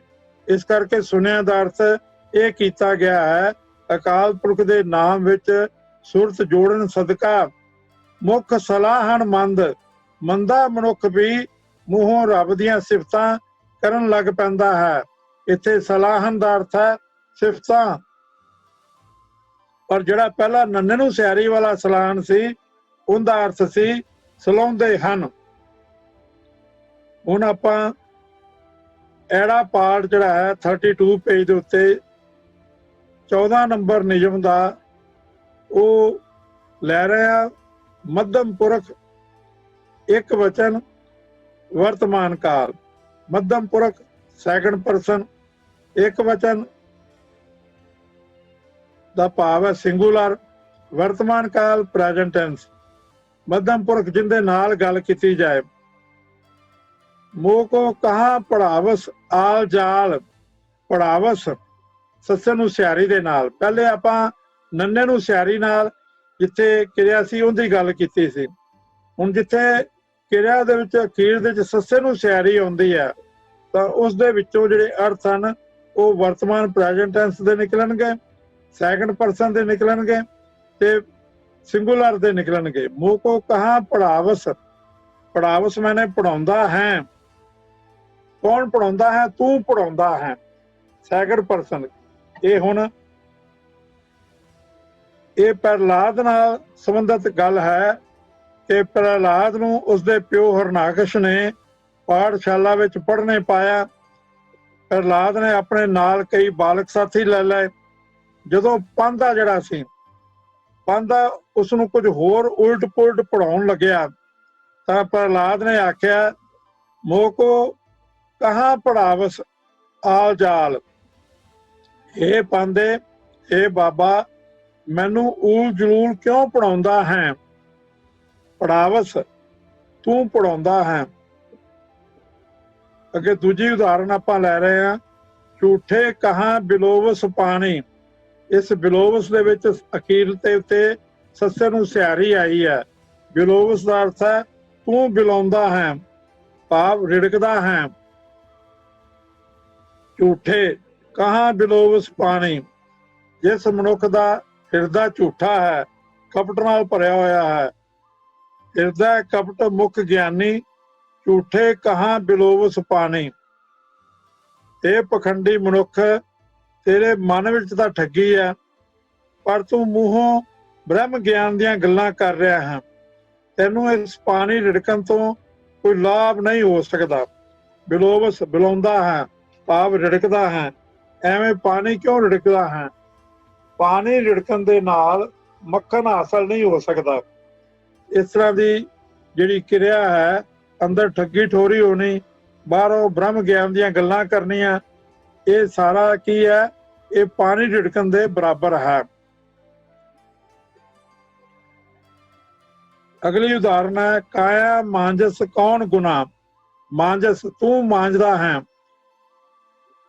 ਸੱਸੇ ਨੂੰ ਸਿਆਰੀ ਦੇ ਨਾਲ ਕਿਰਿਆ ਹੈ। ਮਾਂਜਸ ਸੱਸੇ ਨੂੰ ਸਿਆਰੀ ਦੇ ਨਾਲ, ਤੂੰ ਮਾਂਜਦਾ ਹੈ। ਕਾਇਆ ਮਾਂਜਸ ਕੌਣ ਗੁਨਾਹ। ਕਾਇਆ, ਜੇ ਤੇਰੇ ਹਿਰਦੇ ਵਿੱਚ ਕਪਟ ਦੀ ਮੈਲ ਹੈ ਤਾਂ ਇਸ ਗੱਲ ਦਾ ਕੋਈ ਫਾਇਦਾ ਨਹੀਂ ਕਿ ਤੂੰ ਆਪਣਾ ਸਰੀਰ ਮਾਂਜਦਾ ਫਿਰਦਾ ਹੈ। ਭਾਵ ਬਾਹਰੋਂ ਸੁੱਚ ਤੇ ਪਵਿੱਤਰਤਾ ਰੱਖਦਾ ਹੈ, ਪਰ ਤੇਰੇ ਅੰਦਰ ਪਵਿੱਤਰਤਾ ਨਹੀਂ ਹੈ। ਅਗਲੀ ਉਦਾਹਰਨ ਆਪਾਂ ਲੈ ਰਹੇ ਹਾਂ। ਇੱਥੇ ਹੁਣ ਪੜਾਵਸ ਤੂੰ ਪੜਾਉਂਦਾ ਹੈ, ਬਿਲੋਵਸ ਤੂੰ ਬਿਲਾਉਂਦਾ ਹੈ, ਮਾਂਜਸ ਤੂੰ ਮਾਂਜਦਾ ਹੈ। ਇਹ ਸੀ ਮੱਧਮ ਪੁਰਖ ਸੈਕੰਡ ਪਰਸਨ, ਇੱਕ ਵਚਨ ਸਿੰਗੂਲਰ, ਵਰਤਮਾਨ ਕਾਲ, ਪ੍ਰੈਜ਼ੈਂਟ ਟੈਂਸ। ਤੇ ਹੁਣ ਆਪਾਂ ਅਨਿਆ ਪੁਰਖ ਥਰਡ ਪਰਸਨ ਸਿੰਗੂਲਰ ਤੇ ਭਵਿੱਖਤ ਕਾਲ ਫਿਊਚਰ ਟੈਂਸ ਦੀ ਉਦਾਹਰਨ ਲੈ ਰਹੇ ਹਾਂ, ਜਿਸ ਦੇ ਵਿੱਚ ਸੱਸੇ ਨੂੰ ਸਿਹਾਰੀ ਹੀ ਆਵੇਗੀ, ਪਰ ਉਸ ਦੇ ਵਿੱਚੋਂ ਜਿਹੜੇ ਅਰਥ ਹਨ ਉਹ ਭਵਿੱਖਤ ਕਾਲ ਫਿਊਚਰ ਟੈਂਸ ਦੇ ਨਿਕਲਣਗੇ ਤੇ ਥਰਡ ਪਰਸਨ ਦੇ ਨਿਕਲਣਗੇ, ਸਿੰਗੂਲਰ ਦੇ ਨਿਕਲਣਗੇ। ਬਿਨ ਗੁਰ ਸ਼ਬਦ ਨਾ ਛੂਟਸ ਕੋਏ। ਛੂਟਸ ਦਾ ਅਰਥ ਹੈ ਛੁੱਟੇਗਾ। ਬਿਨ ਗੁਰ ਸ਼ਬਦ, ਗੁਰੂ ਦੇ ਸ਼ਬਦ ਤੋਂ ਬਿਨਾ ਨਾ ਛੂਟਸ, ਕੋਈ ਮਨੁੱਖ ਆਤਮਕ ਮੌਤ ਤੋਂ ਬਚ ਨਹੀਂ ਸਕਦਾ, ਆਤਮਕ ਮੌਤ ਤੋਂ ਛੁੱਟ ਨਹੀਂ ਸਕਦਾ। ਛੂਟਸ ਸੱਸੇ ਨੂੰ ਸਿਹਾਰੀ ਦੇ ਨਾਲ, ਅਰਥ ਫਿਊਚਰ ਟੈਂਸ ਦੇ ਹੋਏ ਛੁੱਟੇਗਾ। ਤੇ ਇੱਕ ਵਚਨ ਕੋਈ ਮਨੁੱਖ ਸਿੰਗੂਲਰ ਹੈ। ਅੱਗੇ ਨਾਨਕ ਗੁਰਮੁਖ ਉਤਰਸ ਪਾਰ, ਉਤਰਸ ਉਤਰੇਗਾ। ਨਾਨਕ, ਇਹ ਨਾਨਕ ਇਸ ਤਰ੍ਹਾਂ ਆਖ, ਉਹ ਮਨੁੱਖੀ ਪਾਪਾਂ ਦੇ ਹਨੇਰੇ ਤੋਂ ਪਾਰ ਉਤਰੇਗਾ। ਨਾਨਕ ਗੁਰਮੁਖ ਉਤਰਸ ਪਾਰ, ਜਿਸ ਨੇ ਆਪਣੀ ਮਤ ਗੁਰੂ ਦੇ ਹਵਾਲੇ ਕਰ ਦਿੱਤੀ ਹੈ। ਗੁਰਮੁਖ ਜਿਸ ਨੇ ਆਪਣੀ ਮਤ ਗੁਰੂ ਦੇ ਹਵਾਲੇ ਕਰ ਦਿੱਤੀ ਹੈ, ਉਹੀ ਪਾਪਾਂ ਦੇ ਹਨੇਰੇ ਤੋਂ ਪਾਰ ਉਤਰੇਗਾ। ਤੀਜੀ ਉਦਾਹਰਨ ਹੈ ਧਰਮ ਰਾਏ ਜਬ ਪਕਰਸ ਬਵਰੇ ਤੋ ਕਾਲ ਮੁਖਾ ਉੱਠ ਜਾਹੀ। ਪਕਰਸ, ਪਕਰਸ ਦਾ ਅਰਥ ਹੈ ਪਕੜੇਗਾ, ਪਕੜੇਗਾ। ਧਰਮ ਰਾਏ ਜਬ ਪਕਰਸ ਬਵਰੇ, ਇਹ ਕਮਲੇ ਜਦੋਂ ਤੈਨੂੰ ਧਰਮਰਾਜ ਆ ਫੜੇਗਾ, ਮਤਲਬ ਜਦੋਂ ਮੌਤ ਆ ਗਈ ਤਦੋਂ ਭੈੜੇ ਕੰਮਾਂ ਦੀ ਕਾਲਖ ਹੀ, ਕਾਲ ਮੁਖਾ ਕਾਲਖ, ਭੈੜੇ ਕੰਮਾਂ ਦੀ ਕਾਲਖ ਹੀ ਮੂੰਹ ਤੇ ਲੈ ਕੇ ਇੱਥੋਂ ਚਲਾ ਜਾਏਗਾ। ਕਾਲ ਮੁਖਾ ਕਾਲੇ ਮੂੰਹ ਵਾਲਾ, ਕਾਲ ਮੁਖਾ ਉੱਠ ਜਾਹੀ। ਕਾਲੇ ਭੈੜੇ ਕੰਮਾਂ ਦੀ ਕਾਲਖ ਹੀ ਮੂੰਹ ਤੇ ਲੈ ਕੇ ਇੱਥੋਂ ਚਲਾ ਜਾਏਗਾ। ਇੱਥੇ ਛੂਟਸ ਦਾ ਅਰਥ ਹੈ ਛੁੱਟੇਗਾ, ਪਕਰਸ ਦਾ ਅਰਥ ਹੈ ਪਕੜੇਗਾ, ਉਤਰਸ ਦਾ ਅਰਥ ਹੈ ਉਤਰੇਗਾ। ਹੁਣ ਸੱਸਾ ਪਾਠ ਦੇ ਵਿੱਚ ਪਹਿਲੇ ਇਹਦੇ ਚ ਸੀ ਅਨਿਆ ਪੁਰਖ ਇੱਕ ਵਚਨ ਭਵਿੱਖਤ ਕਾਲ। ਹੁਣ ਆਪਾਂ ਬਹੁ ਵਚਨ ਦੀਆਂ ਉਦਾਹਰਨਾਂ ਲੈ ਰਹੇ ਹਾਂ। ਹੋਏਗਾ ਥਰਡ ਪਰਸਨ ਹੀ, ਹੋਏਗਾ ਫਿਊਚਰ ਟੈਂਸ ਹੀ, ਪਰ ਸਿੰਗੂਲਰ ਦੀ ਥਾਂ ਦੇ ਉੱਤੇ ਹੁਣ ਪਲੂਰਲ ਹੋਵੇਗਾ। ਭਾਵ ਅਨਿਆ ਪੁਰਖ ਹੋਵੇਗਾ ਜਿਸ ਦੇ ਬਾਰੇ ਗੱਲ ਕੀਤੀ ਜਾਵੇਗੀ, ਪਰ ਬਹੁ ਵਚਨ ਹੋਵੇਗਾ ਤੇ ਫਿਊਚਰ ਟੈਂਸ ਦੇ ਵਿੱਚ ਉਸਦੇ ਅਰਥ ਨਿਕਲਣਗੇ। ਜਾਸਨ ਪਤ ਗਵਾਏ, ਹੁਣ ਬਹੁਤਿਆਂ ਦੀ ਗੱਲ ਕੀਤੀ ਜਾਵੇਗੀ। ਮਨਮੁਖ ਸ਼ਬਦ ਨਾ ਜਾਣਨੀ, ਜਾਸਨ ਪਤ ਗਵਾਏ। ਜਾਸਨ ਜਾਣਗੇ, ਹੁਣ ਇੱਕ ਦੀ ਗੱਲ ਨਹੀਂ ਕੀਤੀ ਜਾ ਰਹੀ, ਬਹੁਤਿਆਂ ਦੀ ਗੱਲ ਕੀਤੀ ਜਾ ਰਹੀ ਹੈ। ਜਾਸਨ ਜਾਣਗੇ, ਫਿਊਚਰ ਟੈਂਸ ਦੇ ਵਿੱਚ ਗੱਲ ਕੀਤੀ ਜਾ ਰਹੀ ਹੈ, ਬਹੁਤਿਆਂ ਦੀ ਗੱਲ ਕੀਤੀ ਜਾ ਰਹੀ ਹੈ। ਤੇ ਥਰਡ ਪਰਸਨ ਅਨਿਆ ਪੁਰਖ ਦੀ ਗੱਲ ਕੀਤੀ ਜਾ ਰਹੀ ਹੈ। ਕੌਣ? ਮਨਮੁਖ ਸ਼ਬਦ ਨਾ ਜਾਣਨੀ, ਮਨਮੁਖਾਂ ਦੀ ਗੱਲ ਕੀਤੀ ਜਾ ਰਹੀ ਹੈ। ਜਾਸਨ ਪਤ ਗਵਾਏ, ਆਪਣੇ ਮਨ ਦੇ ਪਿੱਛੇ ਤੁਰਨ ਵਾਲੇ ਬੰਦੇ ਗੁਰੂ ਦੇ ਸ਼ਬਦ ਦੀ ਕਦਰ ਨਹੀਂ ਜਾਣਦੇ। ਕੀ ਉਹਨਾਂ ਦਾ ਅਸਰ ਕੀ ਹੋਵੇਗਾ? ਉਹ ਆਪਣੀ ਇੱਜ਼ਤ ਗਵਾ ਕੇ ਹੀ, ਜਾਸਨ ਪਤ ਗਵਾਏ, ਆਪਣੀ ਇੱਜ਼ਤ ਗਵਾ ਕੇ ਹੀ ਇਸ ਜਗਤ ਵਿੱਚੋਂ ਜਾਣਗੇ। ਦੂਜੀ ਉਦਾਹਰਨ ਆਪਾਂ ਲੈ ਰਹੇ ਹਾਂ। ਜਿਤ ਦਿਨ ਦੇ ਬਿਨਸ ਸੀ ਤਿਤ ਵੇਲੇ ਕੈਸਨ ਪ੍ਰੇਤ, ਕੈਸਨ ਕਹਿਣਗੇ, ਬਹੁਤਿਆਂ ਦੀ ਗੱਲ ਕੀਤੀ ਜਾ ਰਹੀ ਹੈ। ਜਿਤ ਦਿਨ ਦੇ ਬਿਨਸ ਸੀ, ਜਿਸ ਦਿਨ ਮਨੁੱਖ ਦਾ ਸਰੀਰ ਨਾਸ ਹੋਵੇਗਾ, ਭਾਵ ਜਦੋਂ ਮਨੁੱਖ ਮਰ ਜਾਵੇਗਾ ਤਾਂ ਕੀ ਹੋਵੇਗਾ? ਤਿਤ ਵੇਲੇ ਕੈਸਨ ਪ੍ਰੇਤ, ਉਸ ਵੇਲੇ ਸਾਰੇ ਸਾਕ ਅੰਗ ਆਖਣਗੇ ਕਿ ਇਹ ਹੁਣ ਗੁਜ਼ਰ ਗਿਆ ਹੈ, ਇਹ ਲੋਥ ਅਪਵਿੱਤਰ ਪਈ ਹੈ, ਇਸ ਨੂੰ ਛੇਤੀ ਬਾਹਰ ਲੈ ਚੱਲੋ। ਪ੍ਰੇਤ ਕਹਿੰਦੇ ਨੇ ਗੁਜ਼ਰ ਚੁੱਕਿਆ ਮਨੁੱਖ, ਜਿਹੜਾ ਉਸ ਨੂੰ ਅਪਵਿੱਤਰ ਮੰਨਿਆ ਜਾਂਦਾ ਹੈ। ਤਿਤ ਵੇਲੇ ਕੈਸਨ ਪ੍ਰੇਤ, ਥਰਡ ਪਰਸਨ ਦੀ ਗੱਲ ਕੀਤੀ ਜਾ ਰਹੀ ਹੈ, ਬਹੁਤਿਆਂ ਦੀ ਗੱਲ ਕੀਤੀ ਜਾ ਰਹੀ ਹੈ। ਬਹੁਤੇ ਬੰਦੇ ਇਹ ਗੱਲ ਕਹਿਣਗੇ ਤੇ ਭਵਿੱਖਤ ਕਾਲ ਦੀ ਕਿਰਿਆ ਹੈ ਕੈਸਨ, ਕਹਿਣਗੇ।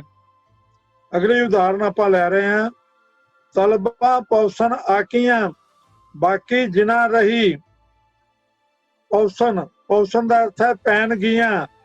ਤਲਬਾਂ ਦਾ ਅਰਥ ਹੁੰਦਾ ਸੱਦੇ, ਆਕੀ ਦਾ ਅਰਥ ਹੁੰਦਾ ਬਾਗੀ, ਮਨਮੁਖ ਬੰਦੇ ਜਿਹੜੇ ਨੇ।